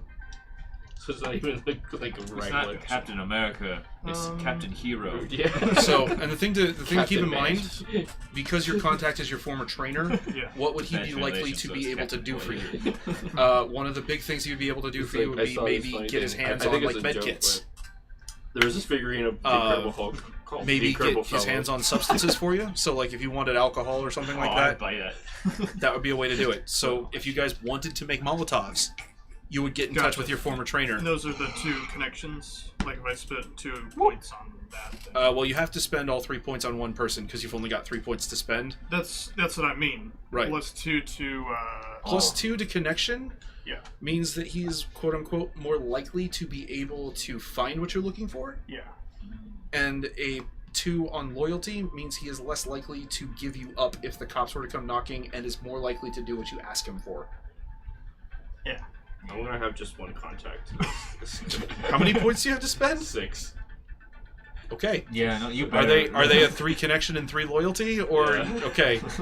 Who are they and what are they to you? Japanese importer. He supplies me with The goods.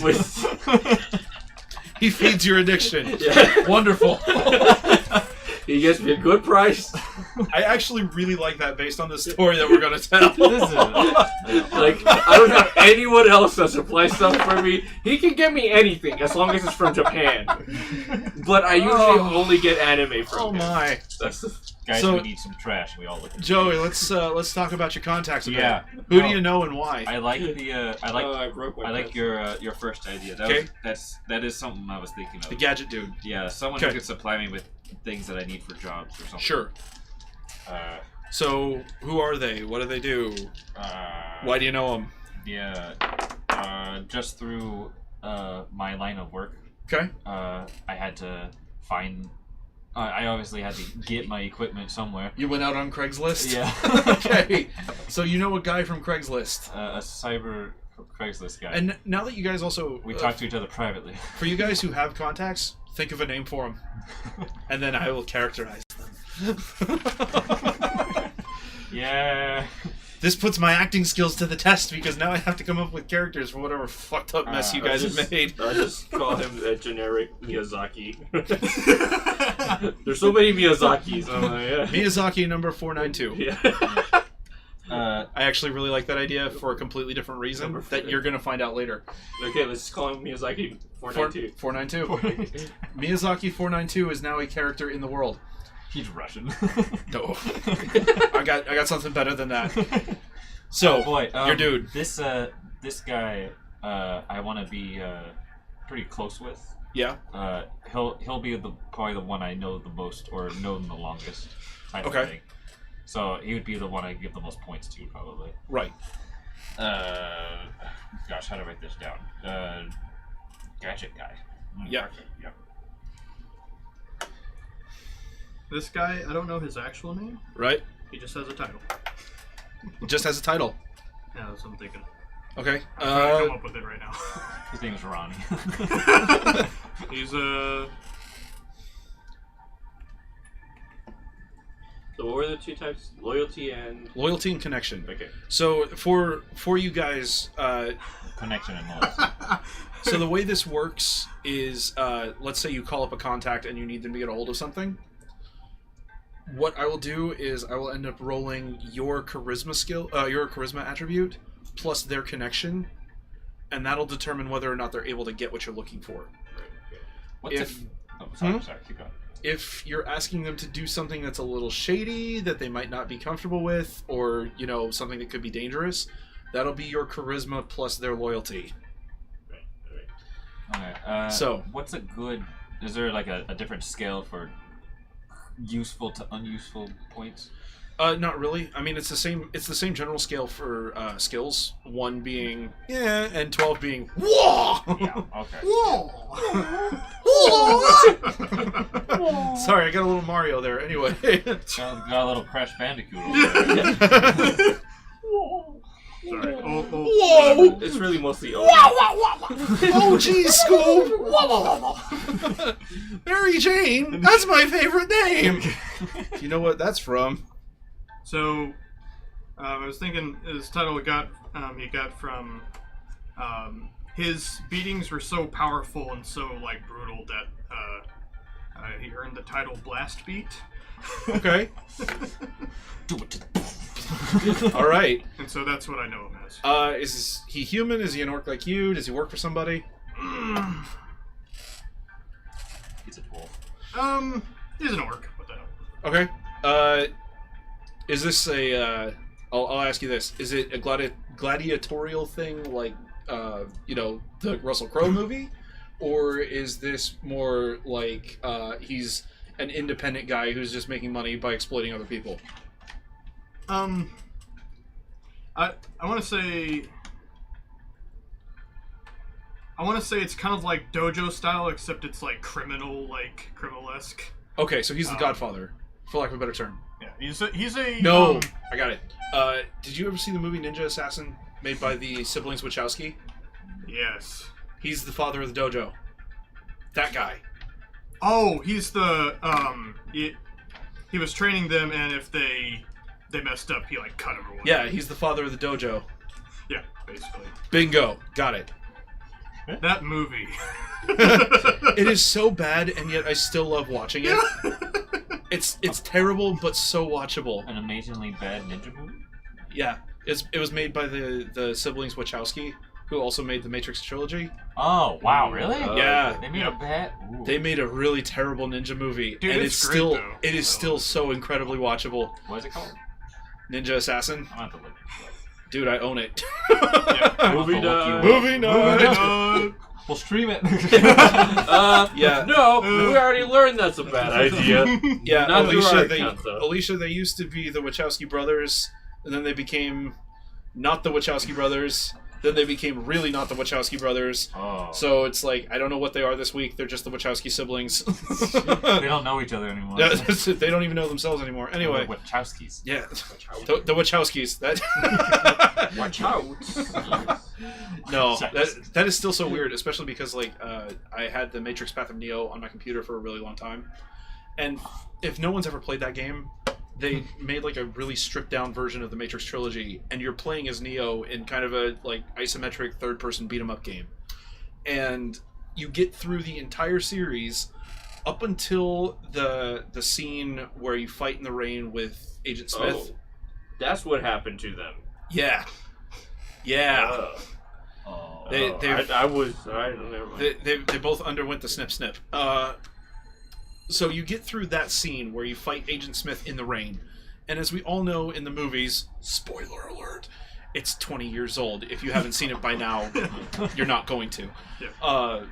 And instead of the whole like self-sacrifice thing, they actually cut to a pure white screen where they had an 8-bit avatar, like 8-bit single color avatar of both of the brothers walk in and sit in the easy chairs that you see Morpheus sitting in when they first get into the construct. Yeah. And they start talking about how this is the point where Neo sacrifices himself heroically for the... Well, while that works in a movie, the whole Jesus thing in a video game is kinda... lame. Yeah, really lame. And then they cut to like the big mecha fight at the end that's like straight out of Power Rangers, and you're like, this is really weird, but I'm having fun. And the thing is, you hear them talking, and they've got these deep masculine voices, and the whole 8-bit avatar, you're like, oh yeah, it's the Wachowski brothers, and now you see them, and you're like, okay. Your movie was cool. Yeah. So, your gadget guy, who is he? Speak to me. Who's the gadget guy in Kim Possible? What was his name? Oh.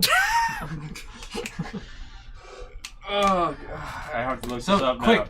now. Quick! Somebody be quicker on Google than Shinja, please. Google gadget guy Kim Possible. Wade. Perfect. Okay, so His name is just Wade. Wade the gadget guy. I know Yeah, it his is full name is just Wade. it is an alias because Yeah. you're dealing with criminal underbelly, Uh-huh. and of course by this point things from the late 90s, early 2000s are super retro and antique. So it's really cool because it's a detached pop culture reference. Good night, guys. So he's calling himself Wade and thinks he's the coolest person ever. Yeah. Brilliant. We keep in contact. Okay, so that is your gadget guy. Yeah. Who else are your contacts? I was gonna want a. Is it importer and an exporter the same thing, or are they two different? Yeah, they're pretty much the same thing. They go hand in hand. Yeah. Yeah, I want one of those guys. Okay, 'Cause so if I steal something, I'll probably export it. okay. Who is he? What does he work for? Let's see. He Is your daddy? What does he do? Okay, Batman. No, Austrian Death Machine. I know. Yes, Kim Oh, Possible. man. Deal with it. Like, why not? Yeah. So Wade the gadget guy and an Yeah, importer and, exporter. Gosh, I'm terrible at names. Name generator, go. He's a That's pretty a camera, not he's a pretty popular choice for exporting stuff in whatever world we're in. Okay, so he's fencing illegal stuff. Oh yeah. Okay. All right. Yeah, he knows how to get a price for something. Cloud Atlas shrugged by Ian, then shrugged at. Yeah, I watched Cloud Atlas. I know liked there Cloud was Atlas. like reincarnation in it. No, it's not reincarnation. It's It's just the same story told from different perspectives. I thought it was Different reincarnation because there was a birthmark. Different perspectives and the commonality of human experience. That was what that. Like a multiverse type. No, it was the same through story time. happening in different contexts over and over and over again because it was an experience of history repeating itself. Oh, you know, I thought it was just like They were actually being reincarnation reborn. because like No. it was like, oh, they have the birthmark or whatever, and like they're destined. So Yeah, Yeah. that makes more. Well, it makes more sense. So your fencer, because that's basically what he is a guy that you know only as the laundromat. Yeah. Exactly. We meet at the ice cream truck. Yeah. So the laundromat is the fencer, and he makes hot merchandise disappear. Good at making ice cream. Yeah. Okay. Anybody else? That's still leaves me with. still got plenty of points. Yeah. Well, I'm trying to think like. I don't. Okay. Yeah. We'll say. Yeah. I still got a lot of points. I want one more guy. Who would I? Alicia, you're watching. We need one more guy for Joey. Play? I mean, you could call him Atlas Shrugged. Atlas Shrugged. No. Let's see. Who else would I seek out as a contact? One more dude as a contact for someone who is sneaky sneak, stabby stab, steely steal. You're an anime guy. You're both friends with Miyazaki 492. He sells the best Well, sake. I'm friends with Miyazaki 492. He's friends with Miyazaki 491. No. We find this out later. Oh my god. His dumplings are to kill for. You work with the Miyazaki brothers? Or Miyazaki siblings? The Miyazaki siblings. We find out he's just a girl. Okay. Old lady uptown. I'm actually Just have a fixer. Alicia gave us an idea. So you've got a fencer. Perfect contact. No. I gotcha. We're actually going to put Alicia into the game. She's one of your contacts. Yay! Nice! Where's the lead? She's gonna be Snow with a 0. Yep. Oh, you have more edge 'cause than it's I do. Sci-fi. Dude, put a big X, little X on both sides Nope. of your name. We have the Snow Leopard, who is your intel person.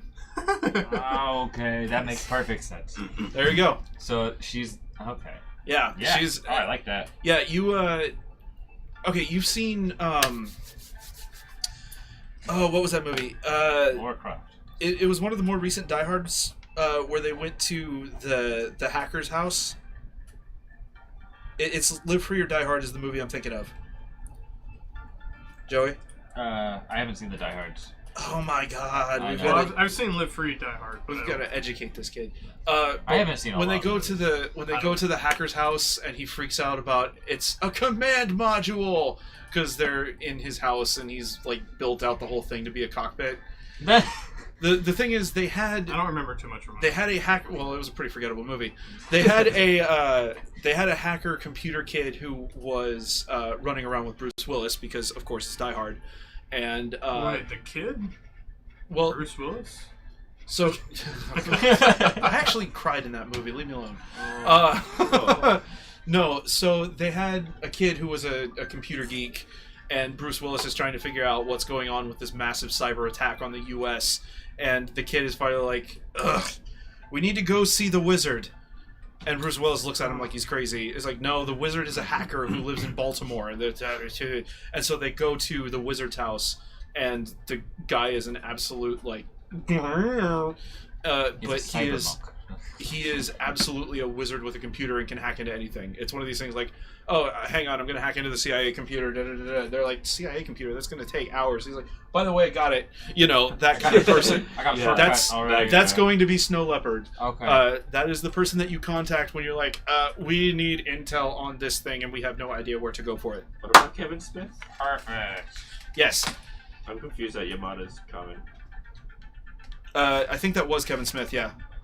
in the movie. Yeah. Oh. okay. The actor who plays the wizard, and Gotcha. yeah. I'm actually surprised that I remembered that Wizard of much of that Oz. scene. Anyway, so outside of any cyberware that you guys want, which we'll deal with off stream, you guys have your characters. So the last thing we're going to do is the final calculations. This is putting off the finishing touches on your characters. We are halfway through. No. This is your last step. You are 35. First off, 10 p.m. rolls around. Well, guys, good job. the first thing to know is how to calculate your initiative should you get into combat. So add your intuition and reaction. Okay, this is for combat. Yeah, so intuition plus reaction, Gotcha. and then you roll a d6 and add that to that number. Okay, so let me Intuition and reaction.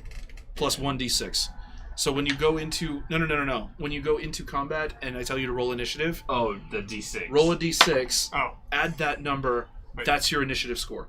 yeah. So you guys know... Reaction, Oh, okay. Reaction and what? Intuition. Intuition. Yeah. Okay. Intuition plus reaction is your initiative.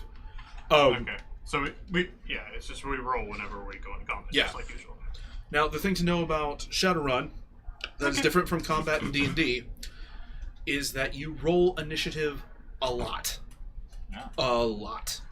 Because the way it works is when you guys go into combat, everybody rolls initiative.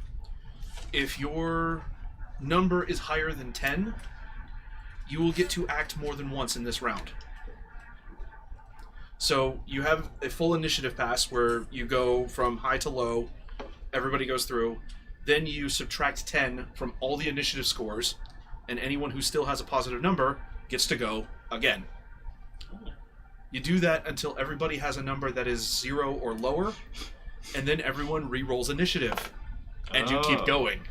Wow, okay, so there will be a lot of... Yeah, you will be rolling initiative.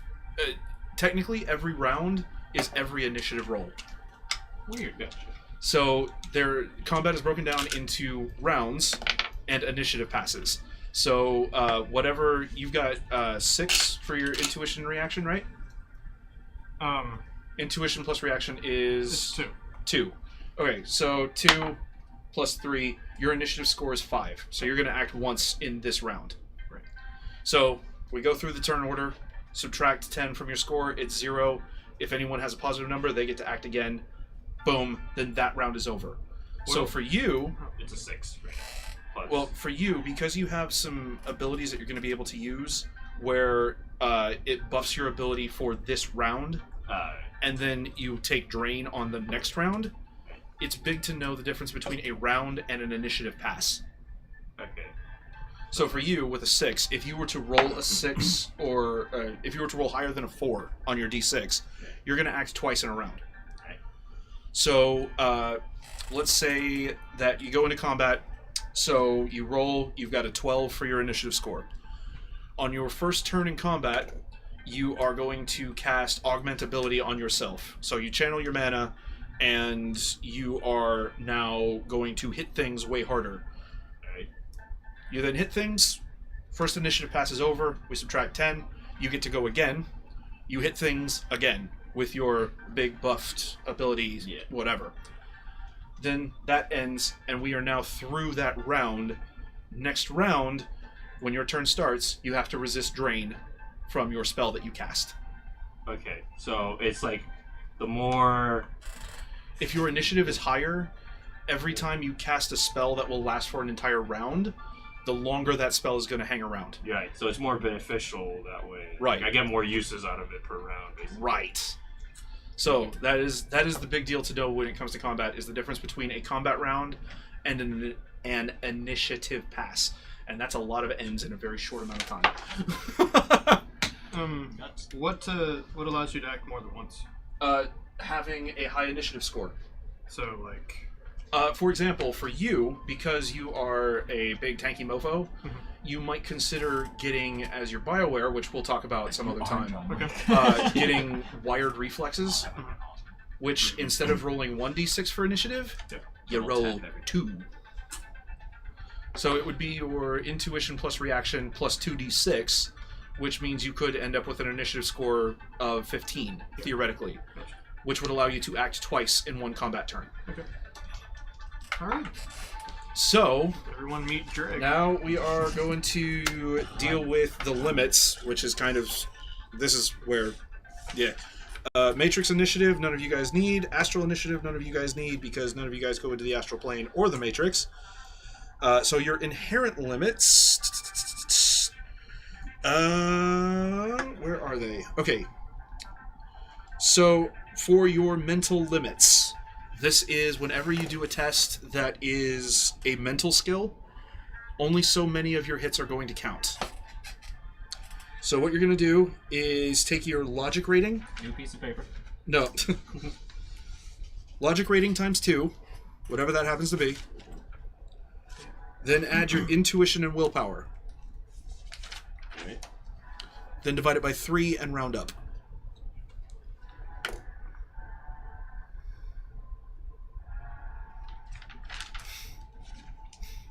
This is a little screwball, just so I you went know. too slow. Yeah. Okay, so... It's int twice. No. Logic twice. Logic twice. Plus intuition.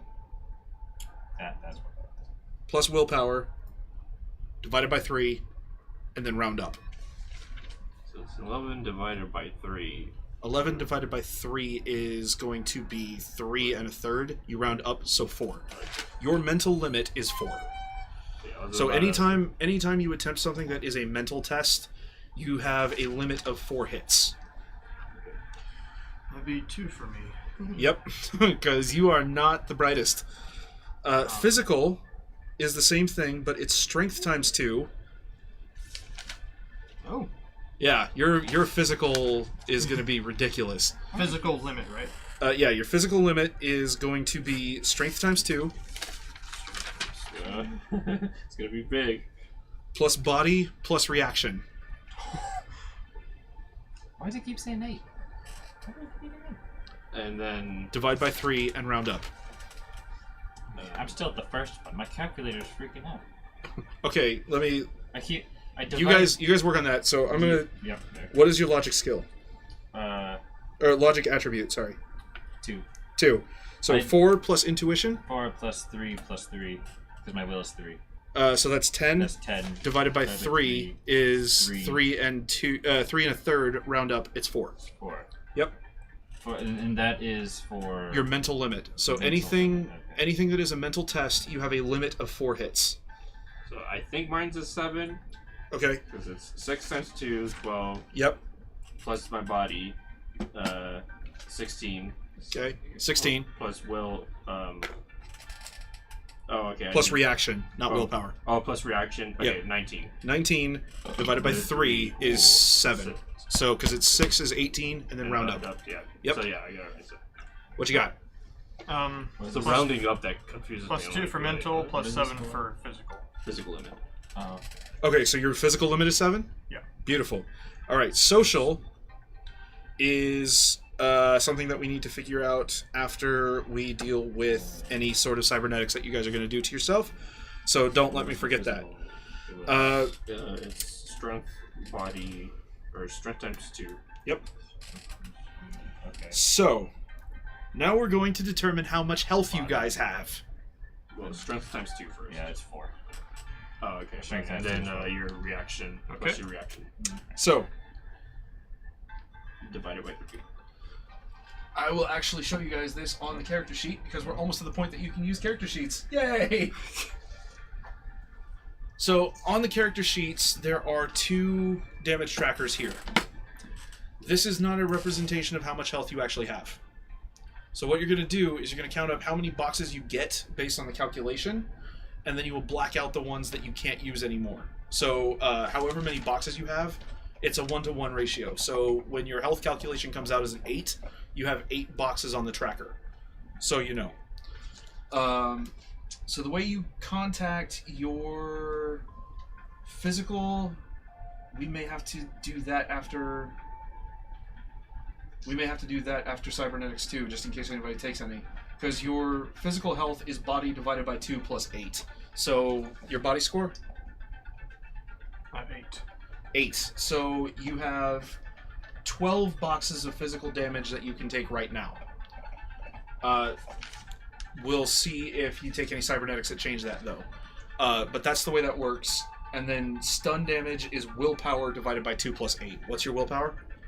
2. 2. So it's 1 plus 8. You can take 9 boxes of stun damage. But like I say, all of that stuff can change depending on what we do with cybernetic enhancements, which we will deal with off of stream. But aside from that, you guys have yourselves some created characters. Woo! Yay! Huzzah! So you guys have characters that we can now play with next week. Right. So Yes. let's go quick over what we were thinking. I don't even know the name of my character yet. Yeah. No, that's the fun stuff that you do between now and next week. Everyone meet Dreg. That is his name. So I don't know what mine is Drake gonna be named, but he's an anime addict, Drake. and he's gonna be like the best ninja samurai you've ever seen. And he's still got a clearance sticker on his notebook. You'll be a magical girl. I mean, guy, girl. I'm still deciding on its sex, on their sex, Okay. because I'm like, Alouette 2.0. No. Samurai. Oh no, you're more appealing as a male otaku. Yeah. Well, I mean that's not necessarily true, but No, that's true. but yeah, he's gonna be an extreme otaku. Yep. I am. I don't know my name yet. Joey the Ghost. Yeah. Hi, I'm Joey the Ghost, and I play a kind of a sneak, stab, crawl through a small hole and infiltrate something character. And I have a mouth that I talk with. I'm kind of the talker of the party, Yeah, with in how the much face. charisma I have. So, yeah, I'm probably female. I think I might go female. Okay. A short female. Well, we know which. If you're a loli, No, I've my older than character 12. will be like, oh my god, That's the reason you're here. He just looks like my favorite little anime girl, whatever. Wolfkin, who you got? There's a orc named Dreg who very much I'm human, that's right. Yeah, I'm human too. Yeah, so he's a old orc who was trained in like boxing, melee combat by somebody who also is a criminal of sorts. So he has he's also been in criminal activity throughout the years, and he hates technology and has a really hard time with it, and just kind of looks down all of the young kids who are so into it these days and stuff. And, Such a hater. Nice. You're the only one without a cell phone. You're the grumpy old man of the group. I love it. yeah. He hates it because he doesn't understand. Don't understand. Well, I'm trying to think how to close this stream, and there's really two options. You I just can- cut it. Well, okay, there's three options. All right, you got me. I can either read you one of the stories from the book so that you guys get an idea of what you're walking into, Whoa. or I can give you guys the story that has been rattling around in my brain as a prequel to the adventure you guys are going to have next week. That would be. There's That would be somebody. a good way to start. There is somebody with history that you guys are going to be meeting very early Episode next week. 0. And so you guys know, this entire story is off the top of my head. Like, I have a few notes because this story has been sitting here for so long that I kind of have an idea of, like, everything that goes on in it. If you're anything like me, I'd be like, man, this whole world, and as soon as I start to explain it, it dies. Yeah. You're like, this isn't as fun as I remember it. So, the question is, do you guys want a story from the book, or do you guys want to hear the actual setup for this? Setup would be nice. Yeah. Just because we're starting next week, Right. but also some world lore would be cool too. Oh, I mean the story. There would be some world lore because of what he'd be setting up or laying down. Telling what he's putting around the town. My vote's for the backstory or whatever. Might as well. Okay. Then If you guys want to hear, Then if you guys want to hear the story that is the setup for what you guys are going to run into, Next week we roll meta to see if we to see how much of it you know. Well, most of it you most likely wouldn't, because this kind of stuff doesn't really make the news very much. Because again, we're talking corporate politics. Yeah. Which means the news is owned by the corporations, as are the cops. Your and dice hate me. We'll bring your own. I might just. It's about time I buy a pack of 6s. Yeah. Just to have them. Just to have. Just to that's have the them. thing. One time I'll use them 3 times, and that's about it. Yeah. So, June 11th, 2083, the Seattle Sprawl, and a dirty laundry in Chinatown. Nice flyover of the city, a grimy, dirty street, because this is not the nice part of Chinatown where the tourists go. And it is about 10 p.m. It is dark. Through the dark, you can barely see 4 figures on top of the roof. Stepping and looking over the edge of this 2-story laundry, there is a human man in his late 30s, silver-haired, long black jacket, kind of open muscle shirt underneath it, and he has silver hair, square jaw, heavy tattoos everywhere. And as he looks over the edge, you see the ocular implants in his eyes narrowly focus. The lens changes a couple of times.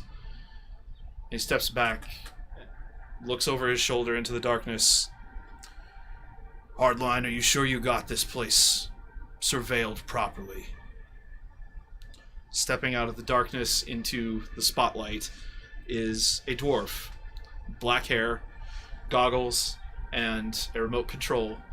And he looks at this human and says, Murdoch, if anybody's got this place locked down, it's me, and you know me better than to question it. Human looks back into the shadows. Alara, what do you see? Stepping out of the shadows is a dark-skinned elven woman, black hair, a couple of blackbird feathers in her ear, and you can see that there is a bone cube hovering over her hand, and her eyes are glowing with a blue arcane energy. It appears that the air is clear for now, but we know how quickly these things change. The man looks down and says, well, if that orc fixer is worth his weight, it should be quick. I don't know why someone's trying to move in on Shiawase, but they are. So, these Japanese pricks gotta go down. If I was wrong, people. I'm 120% Japanese. You hear a deep voice from the far corner. Yeah, well, it's worth dealing with. It's worth dealing with loud. This building isn't going to last much longer. Stepping towards the group is a large troll, about 8 feet tall, bald, got massive horns coming off the brow that go straight up into the air like a dragon. He's got some pretty good tusks coming out there too, and he is just covered with tats, not wearing a shirt, and he is just looking surly as all get out. Right, hardline, make sure you got the drones on. And the dwarf looks at him and gives a bit of a sneer. Don't tell me how to do my job, mate. And the goggles go down, they go dark, and he goes into his controller and is just apparently lost to the world as 3 round drones hover out of his backpack and begin orbiting the building at about 60 feet. And they are transmitting to a van 3 blocks away. Murdoch walks to the edge of the building, and he leaps down 2 stories, his robotic legs catching his weight as he hits the sidewalk. And he announces loudly, "Right, we're gonna make this quick." And as he turns to make his way to the laundry, there is the sound of tires squealing at the end of the block as a large black van pulls up, and Alara shouts, "It's a trap!" But it's too late. They're already engaged. The van runs smack into Murdoch, knocking him 20 feet back down the sidewalk. He hits the ground with a loud as the pavement kind of crumples under his own weight. And it appears that there's a bit of a fight as men in black suits with balaclavas and large guns pile out of the van. Two men in the laundromat pull guns out of the laundry machines in front of them, and they begin to post up and are taking aim. The large troll, you watch as he centers himself for a moment.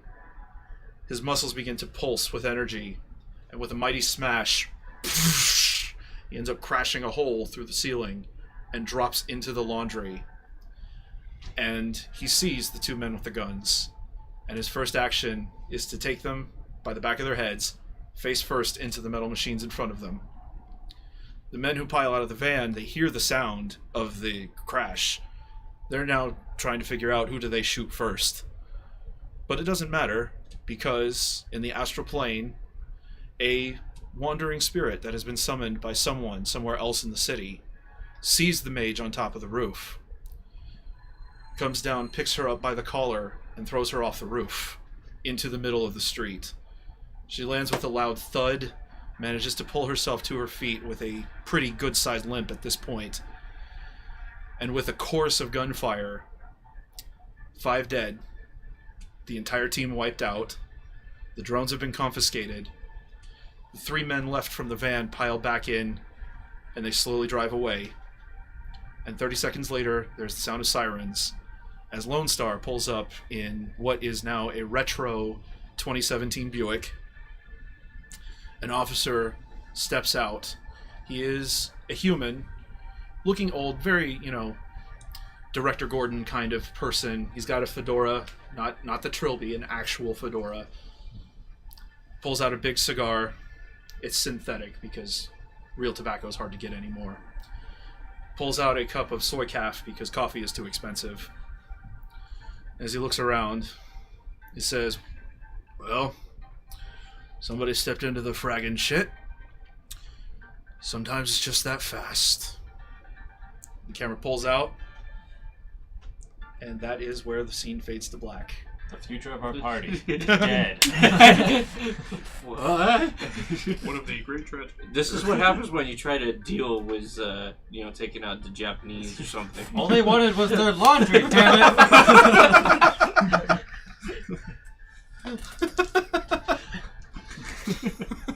So I was waiting for them to walk in. that is Open one the of them opening scene to the movie that you guys are about to enter. So Heaven help us. roll the intro credits.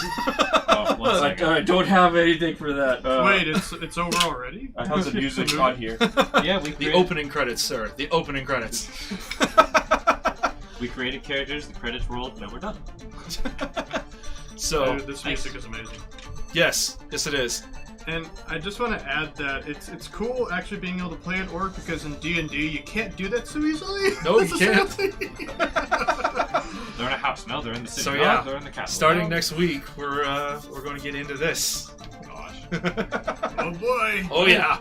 Oh yeah. I got you to salvage you. I can't wait. Oh, Yeah. man. And sometime this week I'll get together with you guys and we'll talk about cybernetic advancements.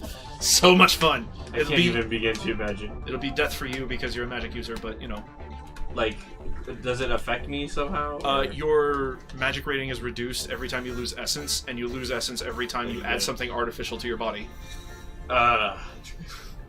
But you guys will be great. I mean, unless Gremlins has anything to say about it. Yeah, unless Gremlins has something to say about it. So, The most advanced weapon in the world, and you broke it. yeah. Can't use my brass knuckles. It's got cybernetic enhancements on it. Yeah. All Just right, don't guys. I hope you enjoyed watching this, and we'll be back next week with the first episode of Shadowrun. and someone's probably going to die. Just a guess. What? But it's only the first session. Okay, guys, Yeah. make a second character. Oh God, no. It's called. It gets Sha- faster If- each time. it's If it- called Shadowrun. Prepare You to know. Die edition. It hurts already to create a new character in D&D, but it's like, you know, you go to a website and like, boom, it's just like done. Like, Yeah. Here I can't even imagine if this one dies, I might cry after a while. See, that's why it was so nice to find a website where someone has a character generator, but you have to know what you're looking at, otherwise it doesn't help you. Yeah. So you have to go through it at least once this way, and then Yeah. you're like, okay, now I know what decisions I'm making, and you can start I'm knocking gonna out have characters. to buy the book. I'm just probably gonna do that. It'd be easier.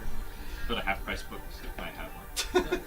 So, Okay, well. Shinja, See you later, everyone. I'll see you next time. Yeah. See you for Mario Party. Mario Yeah, Party on Thursday. These guys. And, Party! Us and Dan. All right. Oh, that'll be fun. Next time. Yes. Why?